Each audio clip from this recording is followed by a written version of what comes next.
And we are recording. Okay. Having braved the Temple of the Moon and walking away with new items and knowledge surrounding a cosmic being known as Sahanin, the wolf pack made their way through the darkened night streets of Hilltown to the Ashlot, the supposed last refuge of the Storm Raven gang, and their violent leader Anatoly, Finn's adopted brother. Following the rumors of a ghost haunting the lot, Finn used the magical detection granted by the Moonwater to locate a humanoid being on the roof of an abandoned building next door. Opting for a hybrid plan of storming the building and watching the exits, the pack began making its way upstairs only to set off a shrapnel trap of some sort, damaging them and alerting their quarry.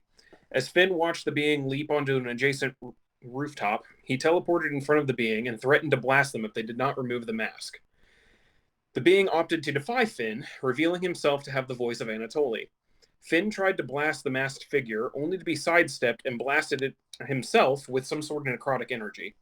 The party quickly moved to spot and chase down the figure, but found themselves unable to locate him or where he'd gone. Investigating his roost, the Wolfpack found an academic tome regarding the study of necromancy, written by Hilltown's own arcanist Arar, the owner of the Black Hill estate and necromantic researcher. Leaving the ghost's half-eaten food stash covered in urine, the party made their way back to the Jester's tankard to try to get some fitful sleep. And with that, it is the middle of the night. Finn. Yep. A cold sensation overtakes your whole body, as if you were being slowly engulfed in icy water. Glancing down, you see a black spot on your shirt, no bigger than a coin. You reach to touch the spot, only for it to double in size, then triple, slowly growing to encompass most of your torso. The cold feeling intensifies, leaving you numb to everything as the spot continues to spread. A familiar, booming voice appears in your head with but a single word: corruption. A blinding yellow light shines down from above, banishing the cold feeling and the black spot from your body. As warmth returns to you, the light fades, allowing you to glance up into the familiar, large alien eye. The eye slowly drifts to float in front of you, once again massive in size, engulfing you in its stare. What would you like to do?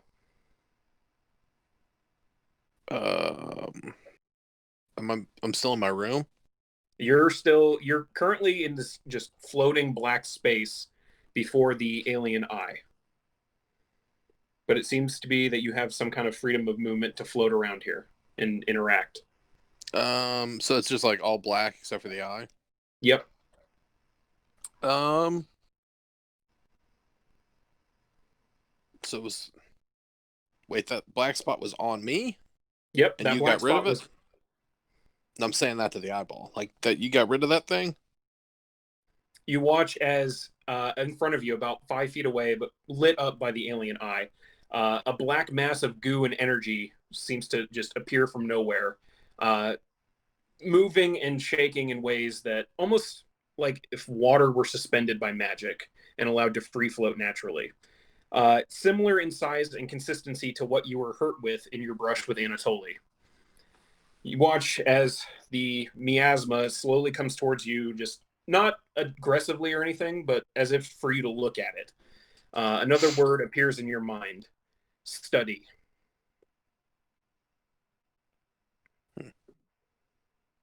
So it's like black liquidy stuff. Mm-hmm. Do I have like anything on me? Like, you have from your appearance, it just kind of looks like you're in your standard like clothes. No armor, no weapons, anything like that. I guess I'll like peek around. Like, I don't want to touch this stuff because obviously it being on me was bad.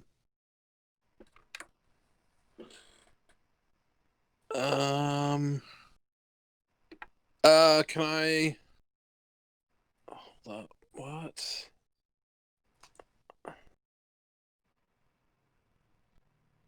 Let's see what I got.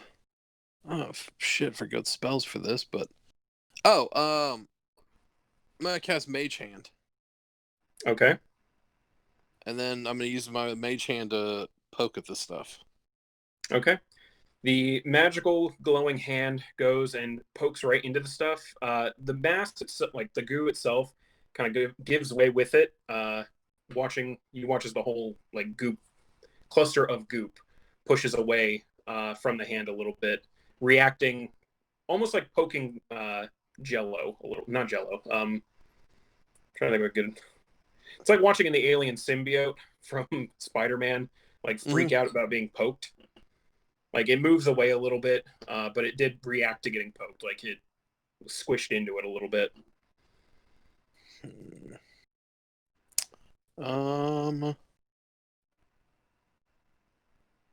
Well, oh, what if? Oh, you cast poison spray. Spray poison on it. Okay, go ahead and roll damage for that.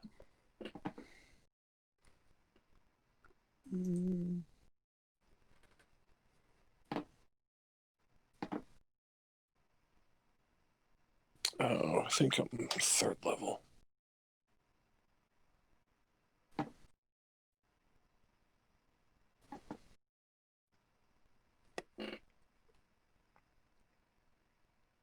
Okay, so 3d12.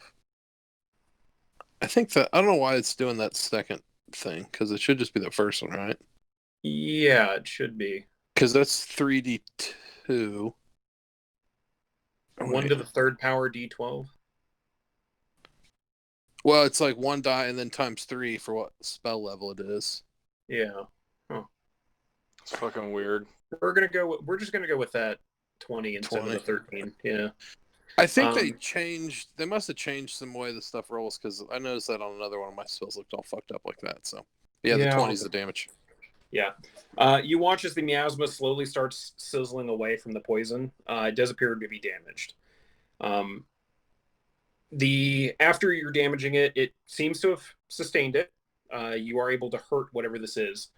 But you watch as the alien eye blinks, opens back up, and the miasma is completely gone. You feel your consciousness fading out of this dream space and back into your body. One last word appears in your head: return, along with a final image in your mind of a brick well about 10 feet in diameter, sitting in a overgrown yard of a manor estate currently boarded up, and with what appears to be old bloodstains around it. Yep. Fuck. Return. Ugh. I'm fucking climbing down it this time. I'm not falling. That hurt. You come to consciousness in your room. Oh, great. Okay. Well, that was pleasant. Would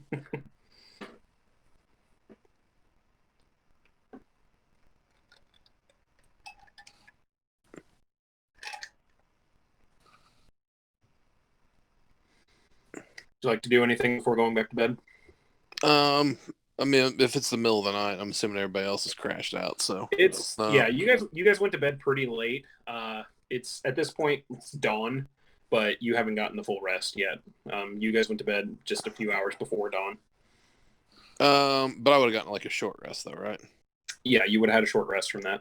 Fuck it, I get my spells back after a short rest. I'm just gonna go downstairs. Okay.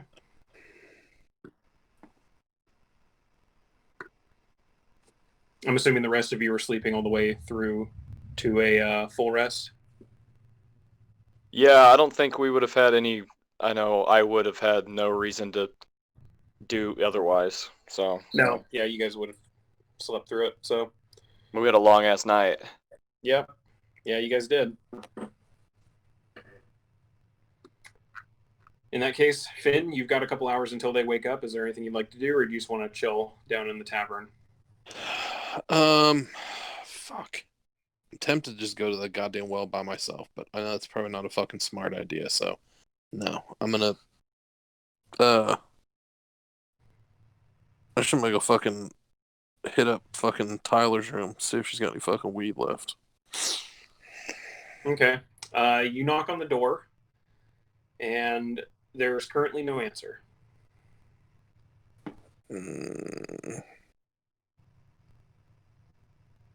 I mean, I know where she keeps it. It's in that fucking pouch.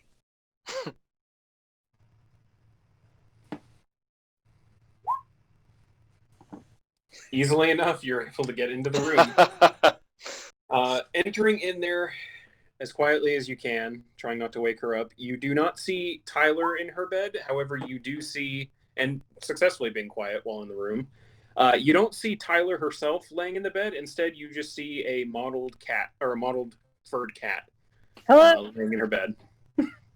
Oh shit! Well, this is perfect timing. Hey. What happened? Tyler, Yeah, what if happened, Finn? Well, you know what? Actually, real quick, since you're now in here, Tyler, I need you to go ahead and roll Awesome. a perception check with disadvantage because you're asleep at this moment. But I'm like a goddamn ninja. you did. If you didn't roll that high, I was gonna say she just wakes up, but you rolled pretty damn high. I'm very sneaky. You are.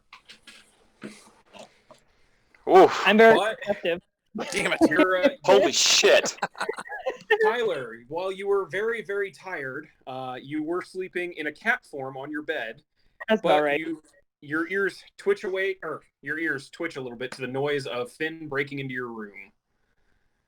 I just sit up and look at him. What? I knocked. I figured you were super asleep. You have any of that fucking red leaf left? I had fucking terrible nightmares again. She just goes to her bag, grabs him with her little teeth, and gives it to him. Cool. I'll see you in a couple hours. She hisses as you leave. Whatever. Fair enough. With that, you have secured some drugs. Sweet. I'll fucking because it's not like legal, right? No, it's especially not legal in Hilltown. Ugh. So, yeah, court is kind of a special place, like Denver. Yeah.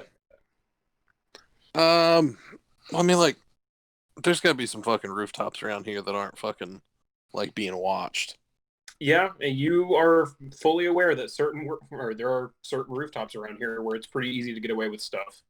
Yeah, I'll just fucking find a out of the way fucking chimney and fucking duck behind it and fucking puff this L while I wait for these guys to wake up. All right, go ahead. I'm trying to find the drug rules I had.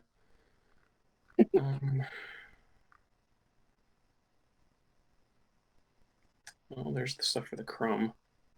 I mean, I'm gonna okay. smoke like a third of this because this is fucking Tyler's weed, so I'm gonna fucking take it easy. I don't think I actually had rules for the red leaf since it was pretty chill. So yeah, I mean, you get a nice little buzz going. Yeah. I will say, go ahead and roll a Constitution check. I want to see something. Just okay. The red leaf doesn't make you feel physically better in terms of like your body. You're still a little fatigued and everything, but you do manage to hold off the worst parts of the exhaustion that you would be facing otherwise.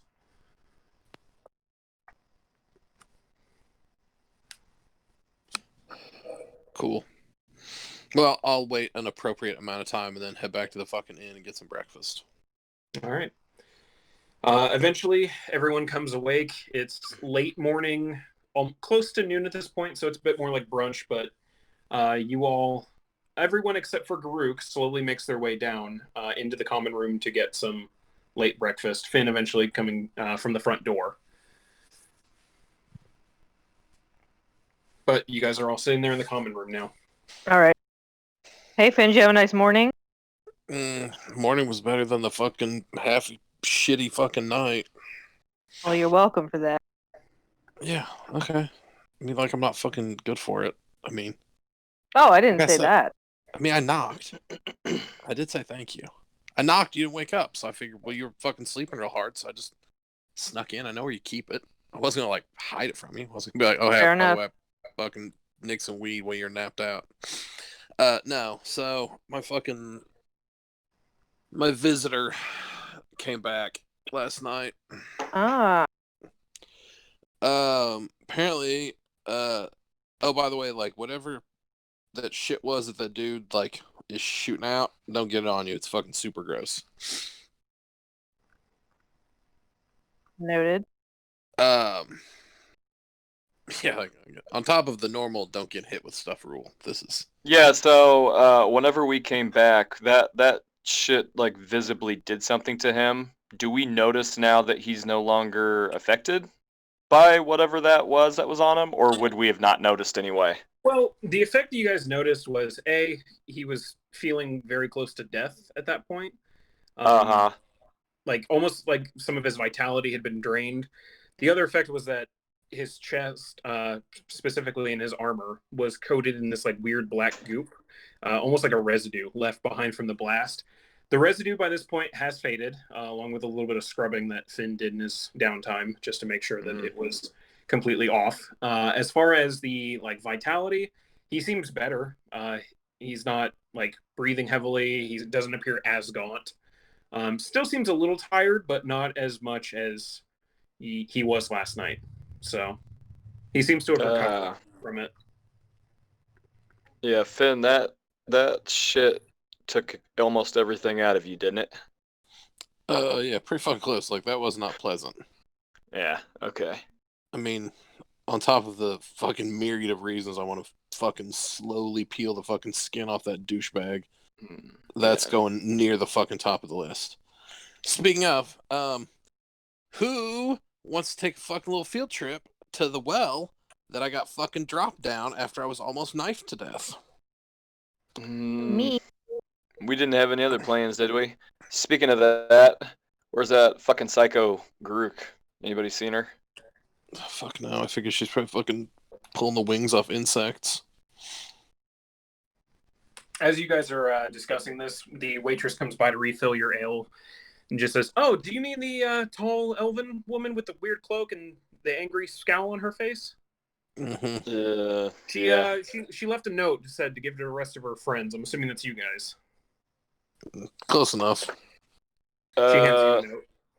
Yeah, okay, so are we sure this is from Garuk? Because would Garuk care to even leave us a note?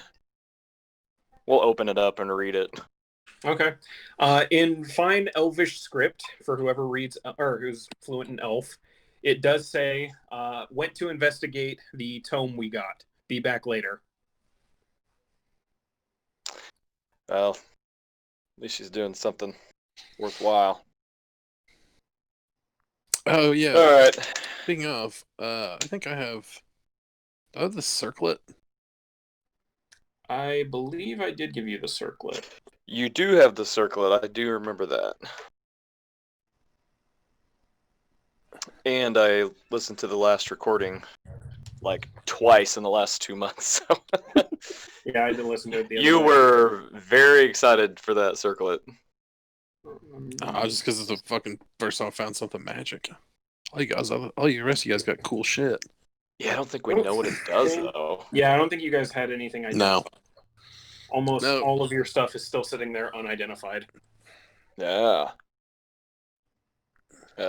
Finn, can you do that yet or ever? Identify? Fuck. No, I don't know if I can or not. Like, out of game, no, I can't ever. But in game, like, fuck if I know, man. I'm pretty much whatever this fucking dude wants me to do. I got very little control over this situation. Yeah. You know anybody in town that might be able to identify this for you? Yeah. I mean, if we go stomping off to the well, maybe this will help us. We got this fucking, like, necrophiliac book that we got to take back to that creepy shitbird over there. Oh, yeah. Okay. Yeah, we try to kill two birds. But I don't know if, like, we need to... I don't know. I might have to run that by fucking Fitzy to see what he thinks. Because I don't know if pissing this dude off is the way to fucking go. I don't know if he'd even get mad. Honestly, I don't know if these books are just all over the fucking place or if this is, like, you know, his personal fucking Dear Diary. Yeah. And remind me, what do we know about this guy? The necromancer? Yeah. He's just from what you guys were able to remember or think about whenever you found the book, as far as you know, he is one of the few like researchers into necromancy that's allowed by the Order of Magi. It's necromancy obviously has a lot of taboo surrounding it and a lot of negative uses and connotations. So he's one of the few people that's basically allowed to look into this and study matters and practice the art itself under strict rule and occasionally supervision. As far as you knew about the book, as far as you could tell, it was just a standard like knowledge tome that he had written and published. You weren't sure about rarity or anything like that yet. Mm-hmm. Yeah, so it was more, it was an educational piece. It wasn't something that you look at and go, ooh, this is fucking banned it was a lot ancient. Based on a lot of the language, and no one here is a like high learned mage of any kind, really. Given that most of you are nature based, and the one other person who's arcane is through a warlock patron. Your guys' experience with the study of practical magic and magical theory isn't the best, but you gather that this is basically what this text is. It's more it's less of like, here's a magical tome detailing my necromantic spells, and more of a like, here's breaking down the theory of necromancy. Like necromantic theory. Like necromancy 101. Basically, yeah. It's more about theory than, teaching you a spell. So it's getting to understand the process itself and what goes into it. Yeah. Okay. Well, right off the bat, we don't need to be, if we go to this guy, we don't want to hand the circlet over and say, hey, tell us what this is, if you would. We'll want to take that to somebody that we trust. But as far as order of operation and what we're going to do, we should probably just go hit up the well first, and then unless you want to try to, maybe Fitzy know someone that we can trust that can tell you what the circlet does. I don't know. Yeah, I mean, he can find somebody. I don't know if we want to go up to this creepy necrophiliac and yeah, no, I'm not gonna have check him our shit out. Like, I just need to know if, like I said, I just want to know if he knows that fucking piece of shit. Yeah. Oh god, I want to fucking kill him so bad. Oh no, man, this is your party. Whatever you think. Well, yeah, I guess if everybody's fucking eating, I'll just leave the circle in my fucking bag, and then, yeah, let's head for the fucking well. Okay.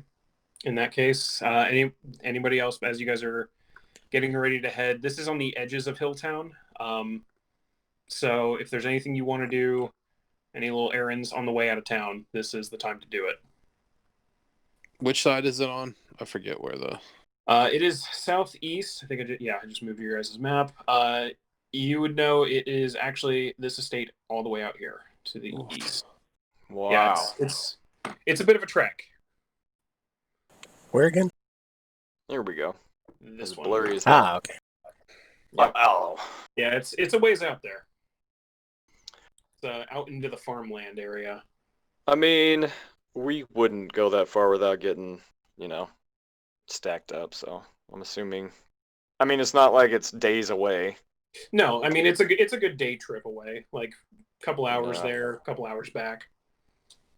Faster if you have horses, things like that. I think I'm good to go. Do we want to try to get horses? Or are you guys cool with just the good foot? Either way, I mean, it's whatever you guys are really. Yeah, so we don't really know what we're getting ourselves into here. Walking back and forth isn't a problem, but if we need to make a quick retreat, maybe it would be worth getting some horses. What do you guys think? Or we can just say fuck it and... Horses probably be faster. Yeah, that's what I'm saying, is if we need to beat feet, we'd at least... Yeah. If it was if it was just like at the west, in the West Hills or the East End, it wouldn't be a big deal, but looks like we're going pretty Yeah, far we're out. out in the fucking country. Yeah, can't be yeah. that much to rent a couple horses for the day. Yeah. No, well, we're close to where the pawn shop is, right?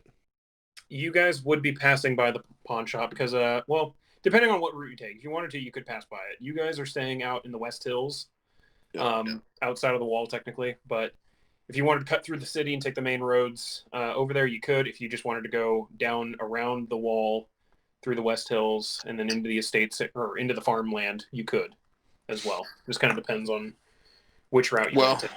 If we're walking, I say we just stick outside the walls and cut around. If we're gonna get horses, I say we cut through town and hit up fucking Fitzy to find out where the best spot to get some horses is.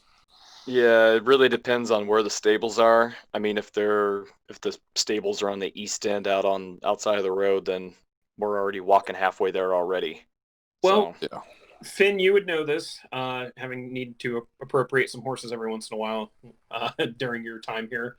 There's stables all over the place. You can find them pretty much on every major road leading into and out of Hilltown. There's even a couple of stables inside, like immediately inside the walls at the major gates. It just kind of depends on your price range and exactly where you're going to go. So, Yeah, no, like I said, Well- I'd say we just no, there's horses all over the fucking place. yeah, So- then we've probably passed by dozens of stables then. There might be one outside the door. Yeah, that's why I'm just gonna I want to check this circle to him anyway, so we'll find out Sure, where the fucking. I haven't been around for a while, so I don't know where the best spot to get fucking good horses is. Sounds good. all right. In that case, you guys are looking into getting some horses. Go ahead and roll just a general. We don't need to roll or RP trying to buy horses. Go ahead and roll. One of you guys roll a persuasion check. Just to You see. don't want to assume that's RP me. that again? For some reason, the idea of RPing horse selling has a bad taste in my mouth. It was fucking funny though. It was funny. funny. It was funny. That's fair. I don't actually remember what you guys are talking about at all. Yeah, I we think know that you was don't. part of the problem. Yeah, that was part of the problem. You were, yeah. Oh, that's embarrassing. Oof. Ooh. Since we're all in this together, can he have advantage instead of one other person going for a I'll say persuasion yeah. check? I'll say he can get advantage. Go ahead and roll one more time. 8. Nope, better than that. Shouldn't have jinxed it like that. Looking around, it seems like everybody. You're fairly in on market practices around Hilltown. You're aware that certain groups and certain merchants who sell the same thing tend to try to fix prices to make sure that everybody wins in the end. So it seems like the stables you guys are hitting up in the west side of the city and even inside the walls themselves, if not grossly expensive, they seem to be sticking firm to the 75 gold a horse. Ooh. Holy shit. Well, let's looks hit like we're the- putting it. Let's fucking walk. let's hit the pawn shop. Maybe Fitzy knows somebody that can get him on the cheap. Yeah. I don't want to buy the fucking thing. I just want to borrow it. Let's see. Borrowing horses, they are a little more flexible, though, for 40 each. Oh, was the 75 to buy a horse? Yeah, 75 to buy a horse. Oh god, I want to buy a fucking horse. 40 to rent it for the day. Man, let's hit up Fitzy and see if he's got a connection. Otherwise, if we buy a horse or rent a horse, we're going to find out that we didn't need it. And if we don't get one, we're going to be stuck out in the middle of the fucking boonies wishing we had a horse. Yeah, does it look like it's gonna rain? It does not. Cool. And you're aware that Hilltown doesn't get the most amount of rain. It's a pretty warm, temperate area. Oh. So Still, I'd feel like a real asshole if we decided to walk and it fucking started pouring rain halfway through. fair. Sucked. All right. So you guys are heading to Fitzy's pawn shop. Yep. All right. Making your way there. The shop is currently open. You walk inside and see the ever familiar face of Fitzy the dwarf. sitting behind his counter as he just kind of slowly looks up. Looks like he might have been taking a nap a few minutes ago and just gotten up. Hey, Fitzy. My shit, guess what? My shit broke out. No worries. You guys are in the pawn shop now. Oh, okay. How's it going, young Finn? Oh, not great. Remember how everybody thought the fucking Anatoly was dead? He's 100% not. You're kidding. Nope, not at all. You know the ghost people been seeing haunting the fucking lot? I've heard of it, yeah? That's him. Really? Yep, he's all decked out in fucking magic gear, throwing fucking nasty necromancy spells around. He had a fucking food stash and everything, but I think he's been staying up there. And you're sure it was Anatoly? He was never known to be a mage. Nope, sure shit wasn't, but I know what that douchebag sounds like, and he definitely recognized me. So that's Well, that is a troubling development. Yeah, that's an understatement. Who else have you told about this? Just you. I mean, these guys were with me, so. We may need to keep this information from getting out too much, lest we risk another war. We wouldn't want you-know-who finding out that someone they spent quite a bit of time and energy killing is still out there. Yeah, I'm assuming I would, unfortunately, probably be lumped in with him if they decide to start turning over rocks. They've already passed their judgment on you, and that you are safe from that. So long as you do not assist him in any way or attempt to join him against their interests, I think you'll probably be safe. Sweet. The only thing I'm gonna fucking join is some sort of bladed object in his fucking eye hole. I'm sure they would have no objections to that. Also, two more things. We gotta check something out. We need some horses for the day. You know somebody can make that happen on the cheap. Those fucking horse traders are asking a goddamn arm and a leg. Go ahead and roll another persuasion check. With advantage again because Fitzy likes you.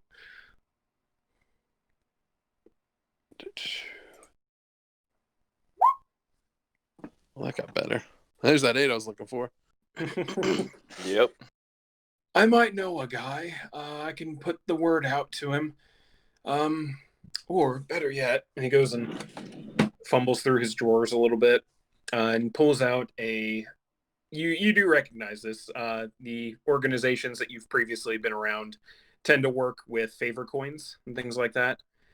He does hand you one of them. Present that to one of the stables in the Lowgate district, and you should be able to procure some horses for the day. Any longer you will have to pay them, but you should be fine for at least 24 hours.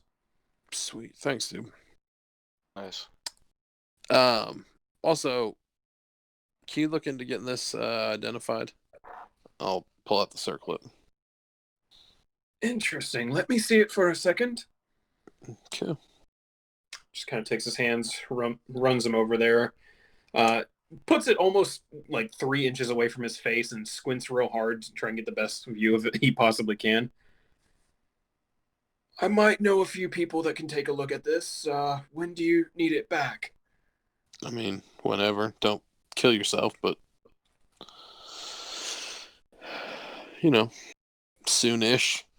Not urgent, but I'll send word. I know of a young mage over in the West Hills that's struggling for coin. I'll send word and see if he can help out with this.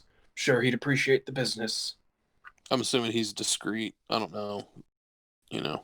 He is, yes. I don't need somebody spreading a bunch of word around about some. I don't know what this thing is, but I found it in a pretty weird spot, so it might be fairly valuable. So I don't want this dude fucking selling us out. He is discreet, and he knows that if he isn't, there are forces at work that would make sure he is discreet for the rest of his life. That'll work. I figured the old rules still applied, but just want to double check. Yeah, just let me know what I owe you. Will do. Will do. No. Well, let's go get these fucking horses, guys. Sounds good. All right. With that, you guys head from the Ash Alley district over into the Low Gate, crossing through the main square area. Making your way to just one of the stables that you're familiar enough with, Finn, that they tend to be a little more friendly towards people in your former line of work. You do present the coin, and they quickly get horses, saddle, and tack all ready for the day.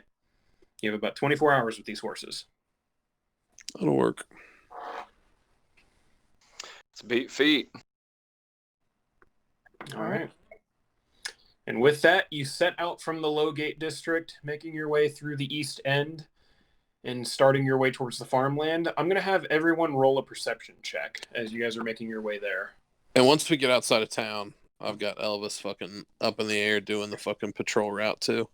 Understood.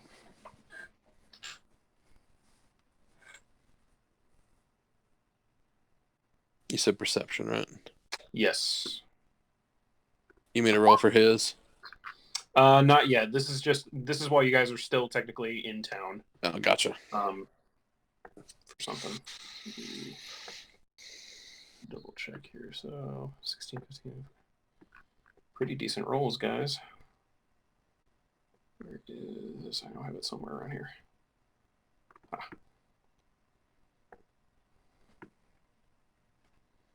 One second.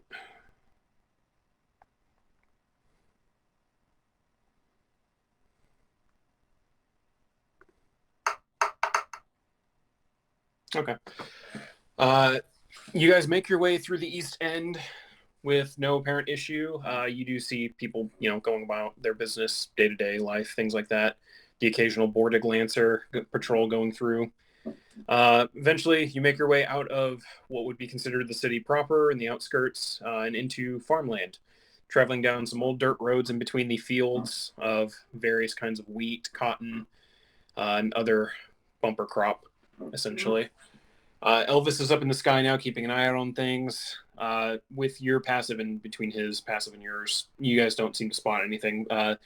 From what you guys can kind of tell, Finn, you're aware of this a little bit, but the farmlands tend to be pretty peaceful, and outside of like farmer disputes and things like that.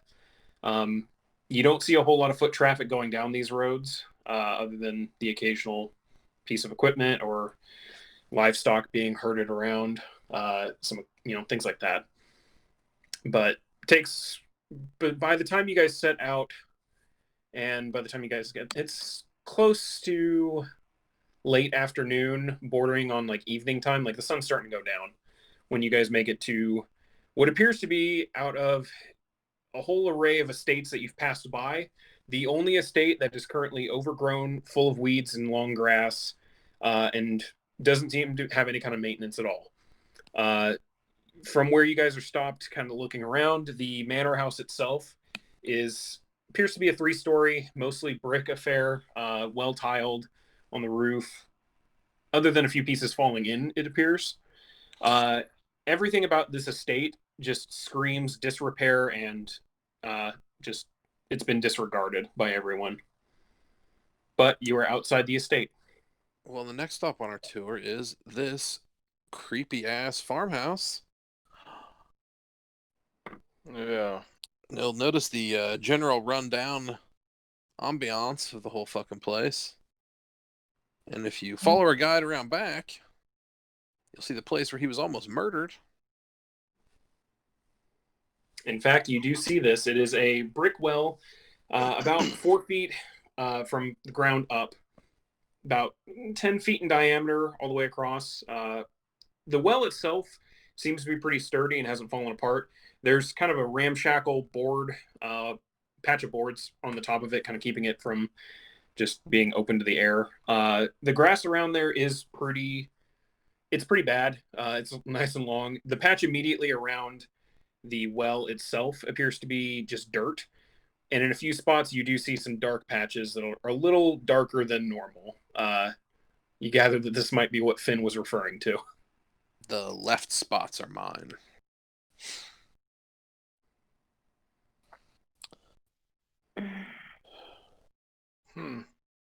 I'll fucking slowly walk up to the well Okay. and fucking peek down in.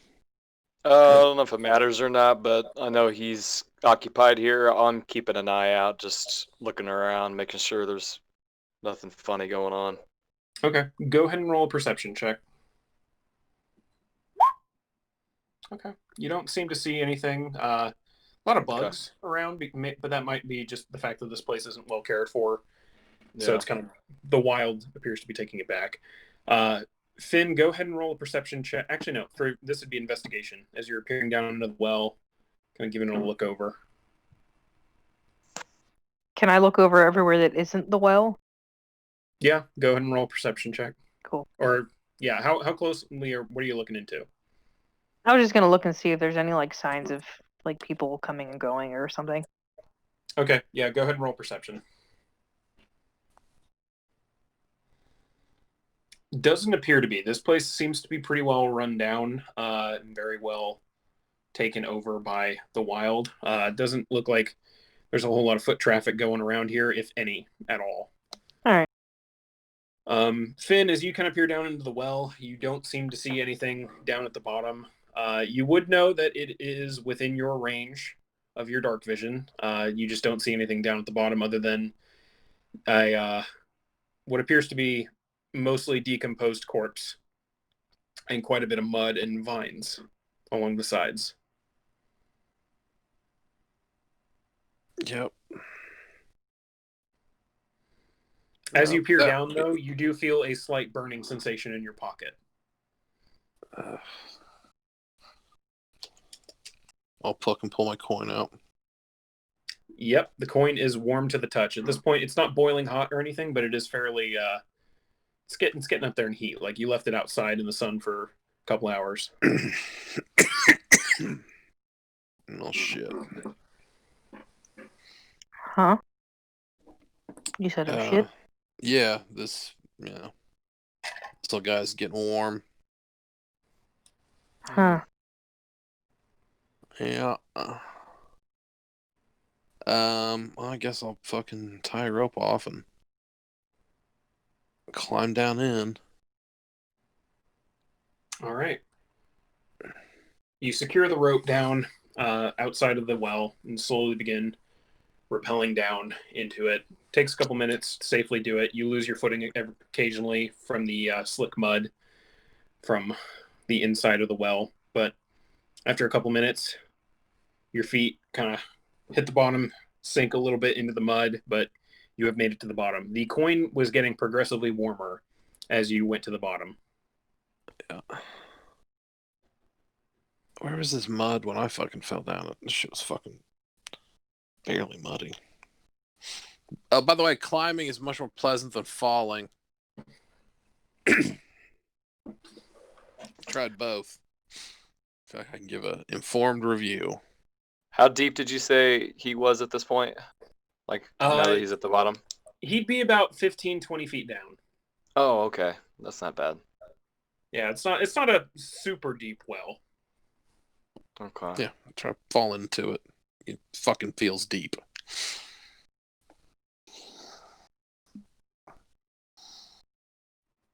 I guess I'll look around. I mean, is the coin like is it like warming anymore if I move it in a particular direction? You hold up the coin a little bit, and you start just kind of moving around the interior of the well. There does appear to be one spot in particular on one side of it that it gets a little bit warmer when you're facing it. I will check out that spot. Okay. You clear away a little bit of the mud and debris from the side of there, and you manage to find this well appears to be fully brick all the way down. You find a brick with a small coin slot. Well, I'll holler out, tell everybody what I see. So, this turned out to be a bad idea. My bad. Yeah, probably. I'll stick the coin in the slot. Okay. Was anyone keeping an eye on Finn, or were you just keeping an eye around you? No, I feel like somebody would have been I mean, watching I down definitely there. would have looked I over probably as he talking- went wouldn't be down. watching him. We're talking back and forth to each other. Okay. Those of you who are looking down the well, watching Finn as he does this, the minute the coin enters the coin slot, he vanishes from sight. Ooh, that's not good. Oh shit. In fact, though, because all of you have dark vision that would affect that, you're no longer able to see the bottom of the well anymore. Oh, good. Oh. Fuck. Should we? We tied that rope off pretty good, right? Yeah, you tied the rope off pretty well, and as you check it, you're able to like pull the rope up at this point. Like it's just kind of slack there. I don't think it was tied to Finn, but No, no, Oh, Oh, tight damn it. Fuck. Okay. I'll idea though. I'll go into stealth mode, and I'll lower myself down. Do you want into me the to come with darkness. you? Yeah, I'm assuming if you guys want to. Well, I can be a cat. how big? Yeah, how big is Or like the diameter? Like, is this? it's about 10 feet wide in diameter. Oh, so it's pretty big. Yeah, it's a pretty big well. I mean, Wow. it was more than big enough for a couple bodies to be shoved down there pretty easily. So, Okay. Well, if you're a cat, you can Poof. just kind of, yeah, Yeah. meow. Do you want to sit on my shoulder and we'll go down, or do you just want to hop down and go balls to the wall, or what? She'll hop on the shoulder. Okay. We can do that. Taylor, you want to keep an eye out and I'll kind of scream back and forth to you? Sure. Okay. So she's on my shoulder and I'm climbing down. okay, as you begin climbing down into the well itself, Taylor, you see about as they're where they would be getting around the bottom, they suddenly just vanish from sight. Guys. No response. No, you do not. You do not hear it. You say We'll no get to what happens to response? you guys. We'll get to what happens to you guys in a second. Oh, shit. Taylor's like, hello? Gonna grab onto the rope, climb myself down, and follow him. Okay. You start climbing down, and eventually you disappear from sight as well. Kisa sitting up at the well, just kind of looking down as you disappear. Aw. So we'll start with Finn, since he went first. Finn, as you push the coin into the slot, you are no longer in the well. The coin is back in your hand, but you are in a space that it's kind of familiar because you've been here a couple times in your head, but you've never been here physically. The area you're kind of standing in, it's almost like you're standing on water, but there's just kind of this general black air around you. It's almost like you're in space a little bit. There's kind of this just air of nothing around you. And as you're just kind of looking around, wondering what the hell happened, a bright yellow light appears from behind you. As you turn around and see, in person this time, the giant alien eye.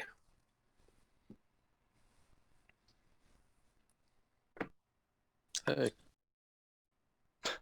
It just blinks at you. Couple minutes go by of you looking around, staring at the eye, and a slightly armored Rix with a cat on his shoulder suddenly appear. You two are very much not familiar with this, and eventually Taylor appears as well, just suddenly in this space around you. You guys have never been here. You're kind of freaked out. You don't know where you are. It's like shallow water around you almost, but you're standing on top of it. Looking around, there's just nothing. There's no lights, anything like that, except for this massive alien eye shining a bright yellow light, the only light in this area. I'm clinging and my claws hurt. You Fuck. guys Ow! don't want to be here. Is that the shit that you keep seeing? Yeah, this is probably not like a group invite type of thing. You guys probably don't want to be here. I'll kind of back up. Yeah. There's no way, is there? There's no way out. I don't even know how I got down here, do I? I mean, once it went black? You literally, like, 1 second, you were climbing down the side of a well, rappel style, and then the next, you were standing here. There was no transition period, anything like that. You were just there. I don't know if we have a choice at this point, Finn. Okay. You guys watch while the yellow eye stays open to provide light. A smaller alien eye floats up close to you guys. It's about the size of someone's skull. Just kind of floats around, looking at all of you. It has some weird little tendrils floating off of the back of it. Just keeps looking at you a little bit, floating over to check the next person. Fuck off.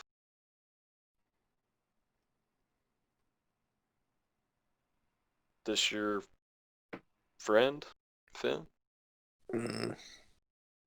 I know very little about this whole arrangement, so. Friend is not a word I would use, is the voice you hear echoing out into this chamber of some sort. Finn, it is a familiar voice to you. You have heard it speak to you. You've never heard it say more than one word before, though. And you watch as the alien eye suddenly shifts, starts almost growing a body from the backside of it, slowly becoming more humanoid as the skin slowly goes purple and the head begins to grow horns. And you see what looks like the visage of Mollyhawk the Tiefling, not wearing any clothes and not having any kind of expression on his face. His eyes are not his normal eyes. They are still the alien eyes. Bright yellow, almost like headlights. As he now stands before you. It just resembles Molly, right? You're not saying it is Molly? It looks exactly like him. Like, for all intents and purposes, it looks like him. But there's something off. There's something off here. Go ahead and roll an intelligence check.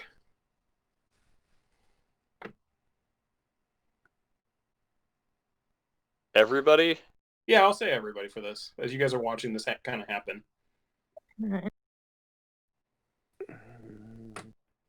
It might be easier if I just don't, because I don't know what a cat's intelligence is. Well, I guess it doesn't matter because it's my mental, right? Yeah, it should be good. Okay. Yeah, it would be your same mental stat. Oh my god, Finn, what if this was just a big fucking practical joke? This is just Molly fucking with you for however long. I think that's Molly. I don't either. Of course it is. What are you talking about? Some sort of, like... You're correct in assuming I am not the tiefling known as Mollyhawk. I am merely taking this appearance to better communicate with you. Oh. As Finn is probably aware, I normally am unable to give more than paltry words. It's like contact. You make count, though. I try. But I did not bring you here for compliments to your patron. I brought you here because we need to discuss an evil in this world. Okay. Your encounter last night with the resurrected Anatoly was not a mistake.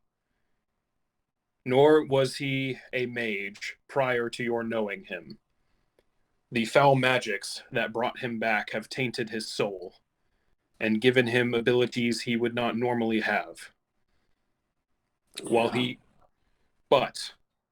While this evil must be purged from this world before those of more malicious intent find him and use him, you must understand that Anatoly's soul has been changed in a fundamental way by this death and resurrection process.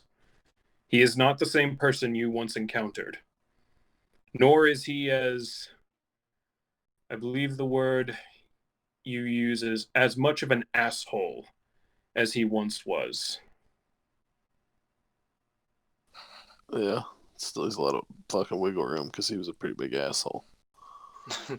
From what I've seen of your head, yes, he is.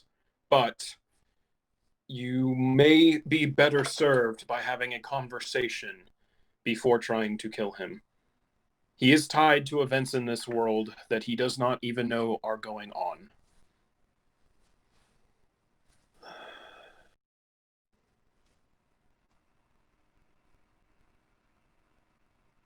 Okay.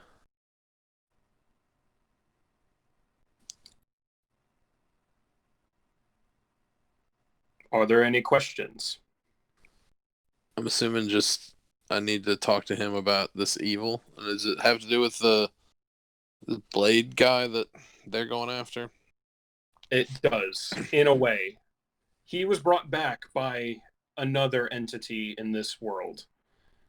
Another group with similar aims to this blade. And while the two groups, the blade and this other group, tend to work together, he may be a tipping point in between them.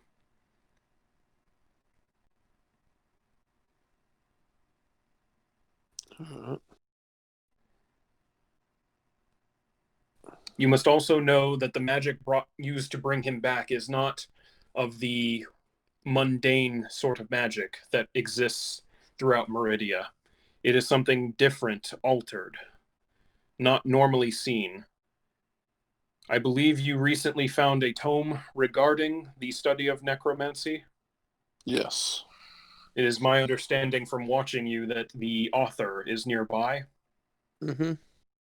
I would recommend talking to him about Anatoly or bringing Anatoly to him for further study.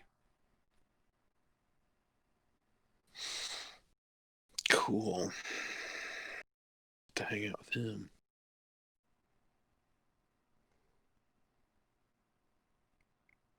Okay. We gotta find him. He's been Talk hanging to around him. that spot. I mean, We pissed all over his food. well, I did. Yeah. I mean, it was. Probably. Um, I mean, I get it. There's a lot of fucking. A lot has gone on that you're not aware of. So.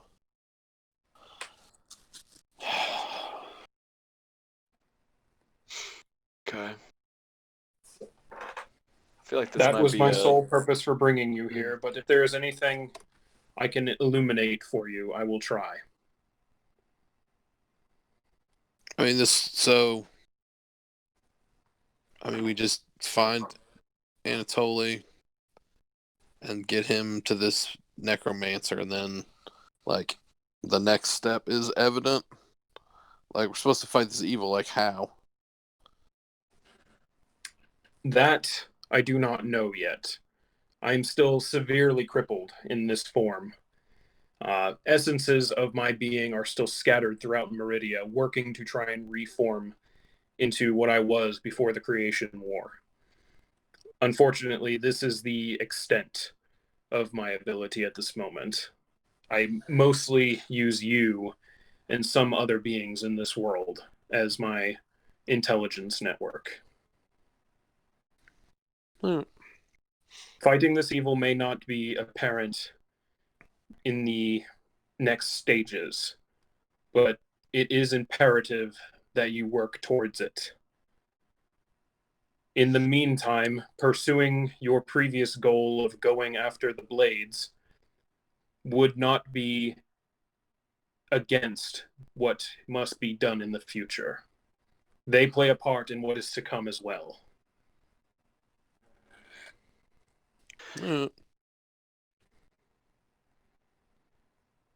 Well, sounds like we're gonna continue to try to fucking take these dickheads out.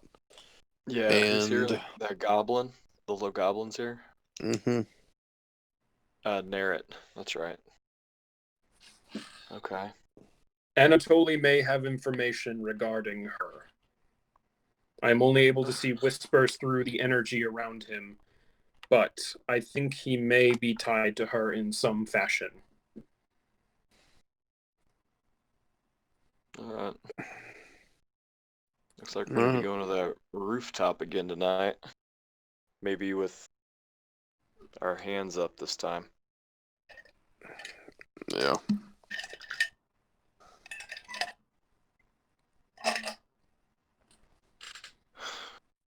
Anything else we need to ask? This might be a once in a... I mean, it sounds like that's about all he's got, so... Yeah. Finance Holy. Work our way through the rest of the fucking Blades crew, and... Oh, is that one dude, the pirate guy? Is he one of your, like, helpers? Forden was once of my ilk. He bore my power. However, in recent years, he has turned away from the visions I have given him in favor of this blade. I still try to communicate with him, but he frequently is able to reject my attempts at contact and control. But he's not, like, on a protected list with you. Because our end goals appear to be at odds. Those who bear my power will act of their own will to a point. I cannot protect him, nor can I protect you. Should you two come into conflict, you would simply steal the power that he has been beholden to. Oh, that's a bonus. All right. But, like, that's cool with you. The events of the mundane world do not concern me much in this aspect. Cool. Well, just like I said, I knew he was one of yours, so I respect traditions. I have many out there who bear part of my essence. Reforming them into larger pieces to bring to me would be ideal. Well, it sounds like I don't have to worry about not killing this dude, so. Alright. I think that's good. Great. Ancient Eye. My name is Eldath. Eldath. The Elder God. Eldath. Question. And you may not have any idea, and this is just me being curious. We left Corda in a hurry. Can you tell with your infinite wisdom, or just any other ability, if we're still being looked for, or if anybody caught wind of us leaving? You watch as the big eye behind you guys, or behind the visage of Mollyhawk, closes for a second before opening back up. Those who pursue you do not reside in Corta. They are scattered to the winds, keeping an eye out for your activities, but are not as watchful as they could be. Yeah, that's kind of good. Respect. If you are referring to being hunted by mundane authorities, I do not know. The only people I am aware of tied to you being hunted by the authorities are the visage I currently take, and that of your progenitor. And the Mollyhawk points over at the twins. Oh, okay.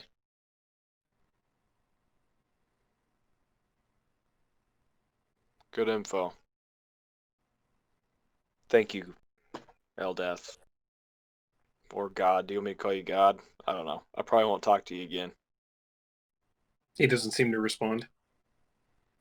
Probably not. I sound like an idiot. He just looks at the rest of you expectantly, seeing if there's anything you want to talk about. You while doing this as well.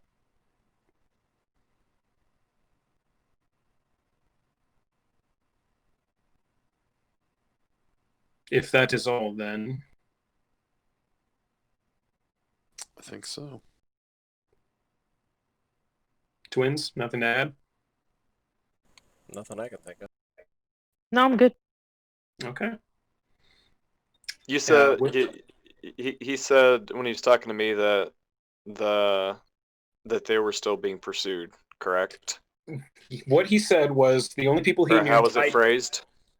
He said the only people being pursued by or tied to your group are Mollyhawk And he pointed at them and said, "Their progenitor," which you would know means their dad. Okay.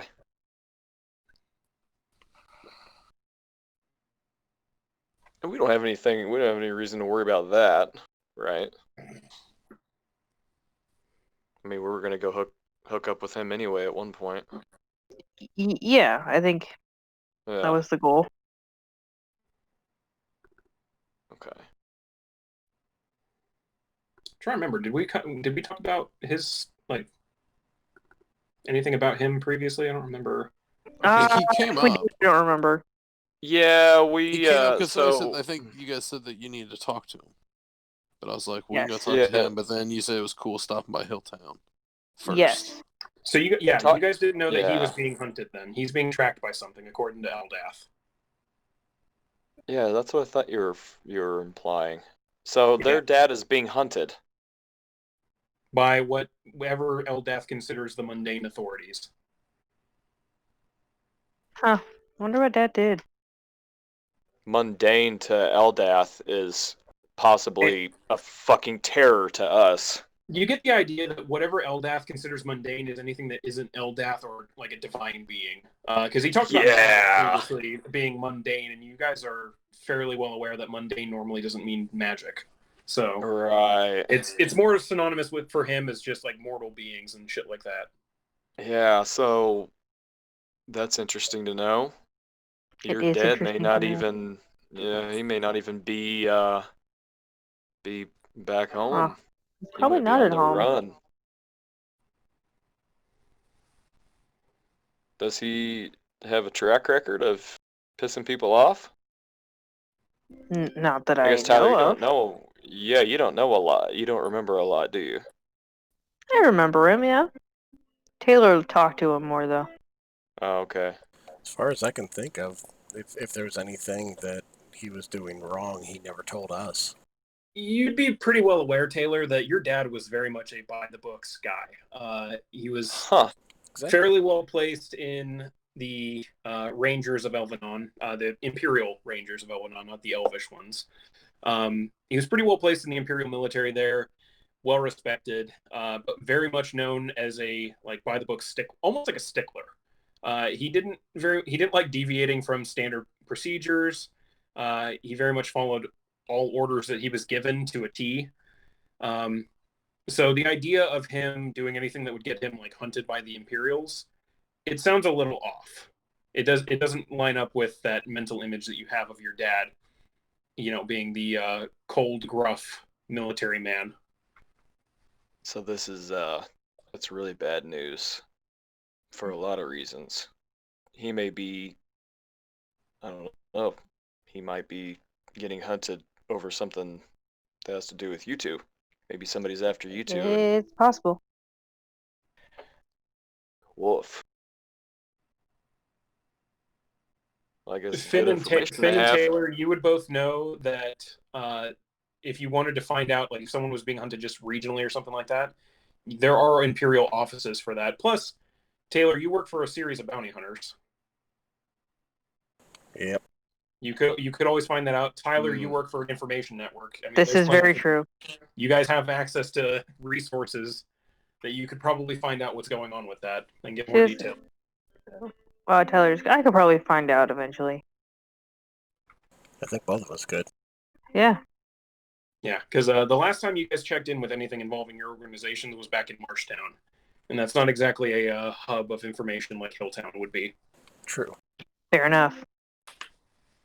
So yeah, and apart from Eldath, noticing that the conversation doesn't have anything to do with him at this point, just kind of waves Mollyhawk's hands, and you guys are slowly blown back. And then suddenly you're no longer in that black space. You're up above the well again, or around the well. Finn, the coin's back in your pocket. Yep. Yeah, so Eldath, pretty cool guy, right? Yeah, that was chatty Eldath. I do not envy you if that was chatty Eldath. That is yucky. Yeah, no, usually it's just the eye. Yeah. It was very kind of him to take on a familiar form to make us feel even more uncomfortable. You guys did have a big purple phallus kind of staring at you the whole time, so... Yeah. Uh-huh. Yep. Okay, so I think back to what we were talking about before he booted us, Tyler. You guys might want to check into your dad simply because it may, like we said, be connected to you guys. Like, I mean, I'm sure you Oh yeah. maybe are concerned about your dad knowing that somebody's after him, but it might help us to know, in case somebody's... I mean, I can start that right when we get back to town, really. Same. Yeah. So we can do that when we get back. Finn, I think we know what we need to do. It's going to be interesting. Sounds like you're going to be meeting up with an Anatoly that maybe you're not familiar with. Yeah. Really looking forward to that. Kind of hope he is still an asshole, or... Really kind of do. Because if he's super nice to you, you're going to feel really bad being an asshole to him. I don't know. I don't know how many of your ribs you've ever broken at one time. Yeah. When it's more than half, you can draw on that well of pain. No pun intended. You said we're outside of the well at this point, right? Yep. Yeah, you guys are just kind of around the well, back where you guys started before anyone started climbing down. Okay. Anybody around? Anybody looking? Go ahead and roll perception check. I'll pull my rope up. And yeah, now that I'm out of it, I'll give it the fucking old once over. Oh, Finn, I saw you before it went all dark. You threw that coin in that coin slot. You still have your coin? Of course. I'll fucking pull it out, show it to him, and then fucking slide a hand it back into my pocket. It's weird. Yep, so yeah, I'm winding up the rope. Checking around. Okay. Yeah, as you guys look around, the area still appears undisturbed. Okay.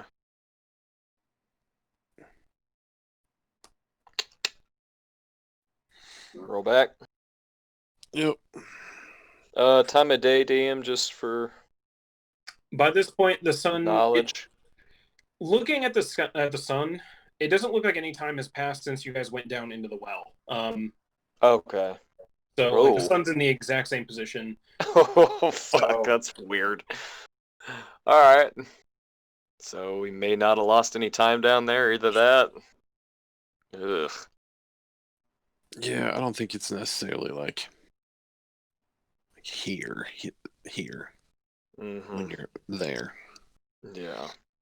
That's the first time I've been like in my body, and it still feels like there's fucking ants under my skin. Yeah. Yuck. Yeah. Do you guys want to do anything with that, or before we get rid of these horses? We probably have them for the rest of the day. I can't imagine we have anything else to do. I mean, besides make friends with them? Seems like a waste of a good free horse for a day. But we have more important things to do, I guess. Yeah, it did the trick. Yeah. I mean, unless you guys want to hit, like, some shops or something. If you guys are still looking for fucking gear. Geared out, man. Yeah, I have no money. Same. Yeah. I feel good. Oh, because you guys have already bought a bunch of shit. Yeah. Did you buy anything when we went? No. Fucking... I don't find shit. It's all fucking Rodeo like Drive. weapons and stuff. Yeah. I got a fucking crazy helmet. I am the weapon. Apparently.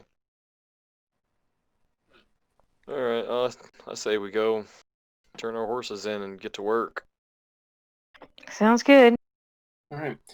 As you guys mount up at the front of the estate where you left your horses, you begin heading down the main road to go rejoin the tracks to get to the major highways. You guys make it about 100 feet away from the manor house, and you notice coming towards you, towards the manor house, and getting bigger, is what appears to be a patrol of Borbig Lancers. Oh. Shit. Really? I didn't do anything. How many? As they're starting to get close, it looks like 5 or 6 from this point. Oof. I'm assuming they're too close to like turn off. Like, are there any other like other? At this are there point, any other? they're still they're about 200, 100 feet out. They probably have, and it's a little dark. If you wanted to try and hide in the fields around you, you could probably try it. I mean, we're still sitting on horses, though, right? I mean, Yeah, you guys are still on horses. but they're like clearly headed directly towards us. Yeah, there's no like they're heading straight down this road towards the manor and you guys. Oh, so I mean they're not. I mean the road like goes past the manor, though, right? Yeah, but they're heading well, where you guys are, there's a like almost like a drive heading from the manor to the main road. You guys didn't make it to the main road yet. You guys were still going down that drive when these guys came off of the main road onto this drive with you guys. Okay, so yeah, there's nothing else. Okay. Yeah, no, Shit. like it's they're heading right for you and the manor. I mean, there's no fucking way we're outrunning these guys. Or just play casual? Yeah, I mean, Do we have any reason to be out here? none Looking of for theirs. real estate? Yeah, shopping around. Yeah. Yeah. Are we gonna tell these guys to go fuck themselves? No. I mean, No. I wasn't going to, but I was kind of Dude, these guys don't worried fuck that you around. would. No, Okay. we're outnumbered. Number one. Number two, like we didn't do anything, so Yeah, we're just like, shopping. actively shit. I don't think. No, I mean it's been a long time. I'm sure none of that like old beef is still around. I didn't ever fuck with the Lancers, Yeah. so I should be in the clear. Like, Okay. fucking local cops 100% hate me. Give At me least a one. couple. Yeah. So give me a quick rundown one more time about the Lancers again. They're like fucking Navy SEALs with these fucking badass like huge fuck you God. spears. Damn it. Yeah. And in game, I literally said like Navy SEAls, and you guys have no fucking clue what I'm talking about. Yeah. Yeah. Yeah. Okay. To put it in perspective for you, Rick. Like I just they're kind of described the a equivalent of blue the provincial aquatic guard. mammal. Yeah, Okay. they're not just local guards. They're like state police. Yeah. They're like special ops shit. Okay. Yeah, they come in whenever, like, especially out here, the like local city guard wouldn't have any jurisdiction out in the farmlands, so they're more the provincial guys going around, somewhere between like a state police and like a county sheriff, something like that. Okay. So, I went into attack mode whenever I went down the well. I'm going to deactivate everything. I'm assuming they're far enough away they don't see that shit. So I'm just gonna go back into my regular shit. okay, very quickly, your horse kind of shifts underneath you uncomfortably, as there was armor previously, there is no longer. Mm-hmm. And one more question before we go forward. It's me wearing that armor, that horse. So this Hilltown is welcoming of all races as far as we know, right? Like, it's not a big deal that a drow is in town or outside of town. I mean, you're probably gonna be like a suspect immediately. Like, I would keep your hands well away from your weapons. From Okay. what Finn's kind of told you, there's Mhm. obviously there's a lot of races around here, and being a metropolis in a multiracial empire, there will always be, certain ethnic groups and around. Yeah. Okay. Elves are always a little suspect, just because of the like natural distrust between humans and elves, the long history of Sure. conflict between them, and more importantly, this is like the heart of the empire is more of a previously dwarven area. There's a lot of dwarven ruins, things like that. So there's not going to be like they're not going to immediately lynch you, probably, but That's good. they might not be the most friendly towards a dark elf. Mm-hmm. Mm-hmm. So Okay. Don't expect to get off with a warning if you've done anything wrong like that. All right. Stop resisting. Stop resisting. Yeah. Okay. Yeah. All right. So you guys just going to continue heading towards them or stop and wait for them? I mean, well, I'm just gonna keep riding. Okay. Yeah. Okay. You guys continue riding towards them. They continue riding towards you. As you guys are about within 150 feet, 100 to 50 feet, you hear one of them shout out, "Halt! Stop!" Okay. Stop. All right. They come a little bit closer. You do see all of them appear to be carrying the standard boarded lance at their side while riding these horses. A couple of them have shields. One in the back has a bow. What appears to be the patrol captain, wearing a weird feather plume on his helm, comes up a little bit closer. By order of Governor Thickwood, this estate has been named for foreclosure. State your business here. Oh, we were just passing through, and it looked kind of cool, so we checked it out. But it was all boarded up and run down, so we just turned back around and came back to the road. Go ahead and roll a deception check. I'm not lying. I'm telling the fucking truth. I'll still do it. Marginal. I'm telling the truth. I'm just not telling the whole truth. Ish. Yeah, ish. It's that ish that made it deception. He just kind of looks.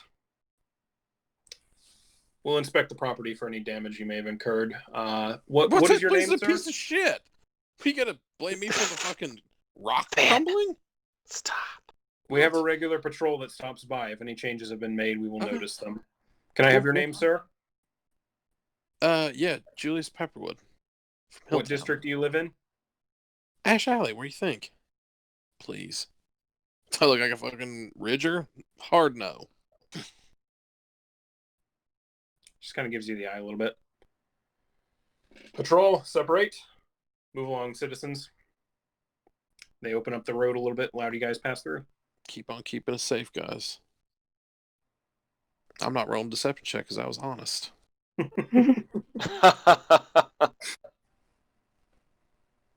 Oof. That was close. All right. Yeah, you watched as they go back over towards the manor, just checking to see any changes that you guys made. But you guys make it to the main road and quickly head off at a gallop, trying to get the fuck away out of here. Yeah. I did like that, though. They were checking for any damages of this piece of shit that we that we did literally nothing to. Like, we would have done anything to it and they would notice. Yeah. They're I'm looking sure for they a would. reason. That's all it is. Fuck yeah. Oh, it's a broken window. Finn, you would know, since they seem to be acting in the name of Governor Thickwood, the provincial governor. He does have a habit of purchasing up, beaten up estates like this. So if he's got his eye on it, it wouldn't be out of the ordinary for, people to be going by and checking and making sure that no one's fucking with it before he, purchases it at a steal. Oh, yeah. Yeah, there's a reason this thing isn't sold yet. It's either because somebody wants it and they're arguing over the price. Yeah, and you happen to know for a fact that most of this farmland immediately outside of like Woodreach, down the hill from it, he did a similar tactic. Like at one point they were not doing the hottest for farm estates. Then suddenly he purchased all of them and then they started thriving. So seems within the realm of what he's probably doing here. Yeah. No. Well, let's fucking keep on moving. All right. You guys make your way back into the East End, heading to the stable. By the time you guys make it to the stable and turn the horses in, since you had nothing else to do with them, it is late evening, pretty much nighttime at this point. So, All right. anything Okay, you want so we know what we need to do here. So late evening. It's not like full dark yet. Taylor, Tyler, do you guys want to go put? It's getting there. It's like getting there, yeah. like 7 o'clock. Do you guys want to put your word out on tracking down what's going on? I can always meet you guys Absolutely. back at the inn. And then whenever we all meet up again, we can go see if old boy is up on the roof. I feel like that should probably just be a me thing. Yeah, I don't know if that's like fine too if you I feel mean, since I comfortable did with it. attack him, like I think having I don't know you think I'm afraid all of us there will fucking spook him and he won't come back. That's Yeah. Though true. like I did go after him, so I'm And hoping maybe we if I'm by didn't myself and like I'll bring a fucking white flag. we didn't really talk about this considering that he blasted you and we were chasing him. Did you get anything? Like, did you get a feeling from him? Like, did you get a look from his eye? Did it look like he I had a mask. recognized you? Oh, he clearly recognized me, Okay. and I mean, Are you sure you don't want us like To off to be the fair, side or something? I didn't act. I kind of shot first. Okay. I mean, we could at least be So a couple he may streets have over. been like returning fire I know. more than. It was ugly too. Yeah, no, it hurt a lot. Yeah. It was unpleasant. Well, at least we got a plan.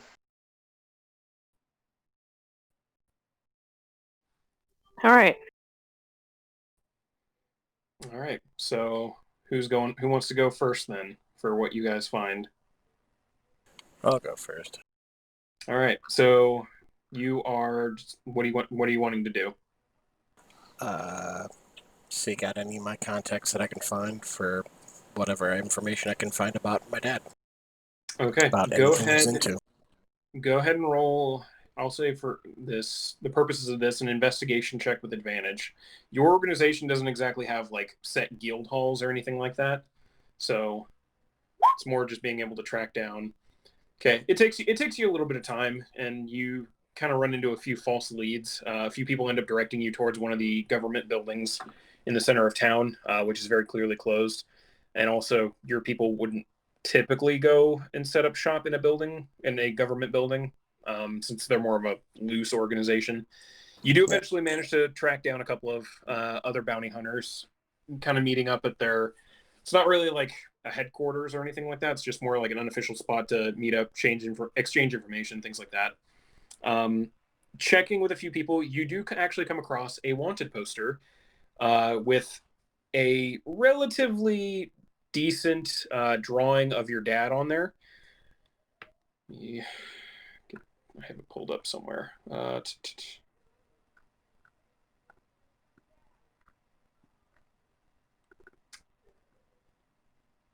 Sorry, I thought I had it written up somewhere here.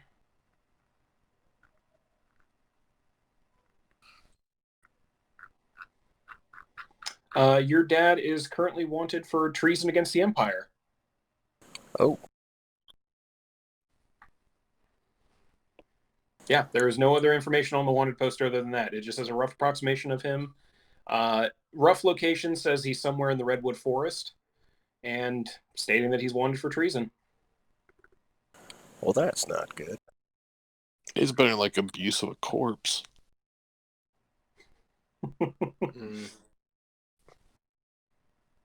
And I'll just make my way back.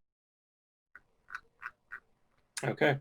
While you were off doing that, were you guys like all splitting up? I'm assuming while you guys were doing this. Yeah. At That's least that's what I was under the assumption of. Yeah. Okay. I was gonna just go back to the Jester's tankard. I mean, I don't know if I could have helped anybody with anything. I don't know. Yeah, all good. Unless, nobody was doing anything dangerous. Okay. Hopefully not. Yeah. Well, in that case, May have been a bad thing to say right there. don't worry. So in that case, Tyler, since everyone kind of split up for this, Tyler, you went to go seek out the exchange, which it's an easier going than your brother had, simply because your organization does have an official headquarters in the city. Easily enough, you present your token of entrance, the Blackstone. You're let in there. Checking through the information that they have, you find the exact same thing. You find a wanted poster for your dad, stating that he is wanted by the Empire for treason. Unfortunately, it doesn't seem like there's a whole lot more information regarding it, other than he seems to have abandoned his post, and there was some kind of incident after he abandoned his post that caused him to be escalated from just, going AWOL to full-on treason. Ah. Alright, after I find that, I'll head back. Okay. Yeah, there doesn't appear to be any specifics other than that, though. All right, so then, yeah, Rix, you're back at the tavern. Finn, are you just waiting for everyone to link up, or? And that was just me assuming that we were kind of waiting. Like, if Finn would have went, and the only way I would have not gone with him and like at least stayed a couple streets over is if he was just straight up like, "You're not coming." That's the only way I wouldn't have went with him. Well, But that's if what I'm he's about to ask. Finn, would you wanted to do are you wanting to wait for everybody to link back up, or are you going off on your own, or are you? No, I was gonna go to the roof by myself at first. Okay, so you're telling Rix not to come? I mean, you can like come close, but like you're not gonna be like up on the roof with me. No. I mean, and this is just, you can talk to me with awakened mind, correct? If something It's like bad goes 30 down. feet. Yeah, I mean, I That's could not send gonna- Elvis to fly down and get you though. Okay, I'm not going up to the roof. I was going to just stay in the street, maybe a street or two over, just to be close. And Okay. and that's only if he's okay with it. I mean, I wasn't gonna go up there with him. I mean, this is far more Well, I mean, I dangerous guess, than what what time Taylor did and Tyler are doing. What time did we get back in town? You guys got back in town. It would have been roughly like 7, 8 o'clock. Okay. So, I mean, he's usually out there like in the middle of the night. From your one interaction, yeah, it seems like he was out there pretty much in the dead of night.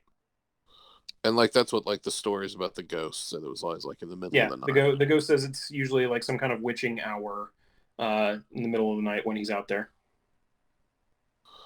Well, I might just go back to the fucking Jester and cop a nap, and then get up around fucking midnight and head out there.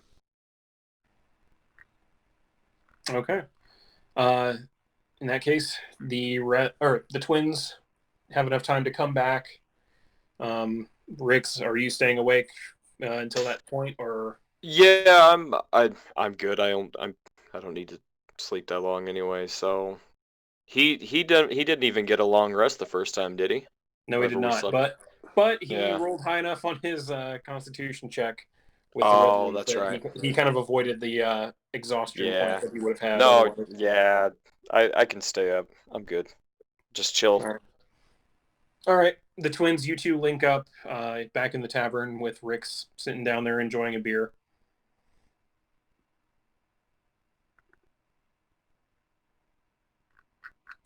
Would I have paper or anything? Yeah, you'd have. I mean, yeah, you'd have some paper, things like that, a quill. Then I'm gonna write a note. I'm just gonna write, "We need to talk. Sorry about shooting you. Meet me here tomorrow." And I'll put the note inside that book and take the book back with me. So just in case he doesn't show up, I'll just leave the book with a note in it. I'll sign XOXO Finn at the bottom. Okay, yeah, that'll work. Okay, easily enough. Gets a little bit late. Rix, you follow Finn back over to the ash lot, staying a couple blocks away, just, far enough away that you can maybe get there in time to help out if something goes wrong. But Finn, you go up to the rooftop. Nothing seems to be disturbed since last time you were here. There's still a pile of piss, or a puddle of piss around the food that was up there, and some various pieces of just debris. But you put the book back where you found it with your note sticking gently out of it, and you two return to the tavern. Oh, no, I'll stay there. Oh, just in case. Okay. But if he doesn't show up, I'll have the note. Okay. I mean, I'm not gonna hang out how long till are you staying there? I mean, till I'm beat. I mean, I'll give it like an hour or two, and then I'm gonna say, fuck it. I'm gonna go back and fucking crash. Yeah, I feel like we 'Cause would have discussed that as well. Like, I wouldn't just be sitting there thinking you'd be back in 5 minutes. So Yeah, no, I'm gonna be gone for a I'd while. give it.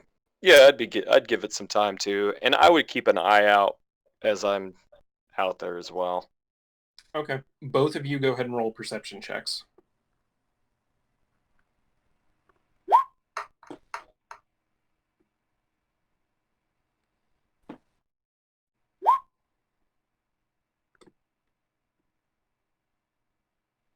Okay.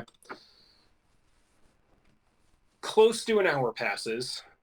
You guys are keeping an eye out. You don't seem to notice anything. And suddenly, Finn, you feel a presence behind you. Not immediately behind you, like a little ways off, but you can sense that there's someone else up on the rooftop with you.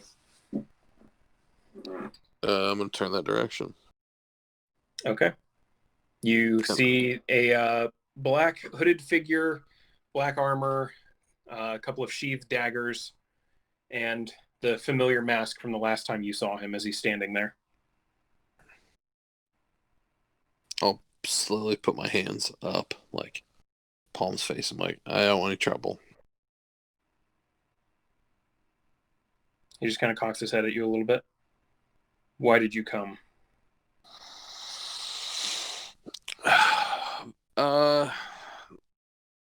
Somebody told me that I should talk to you.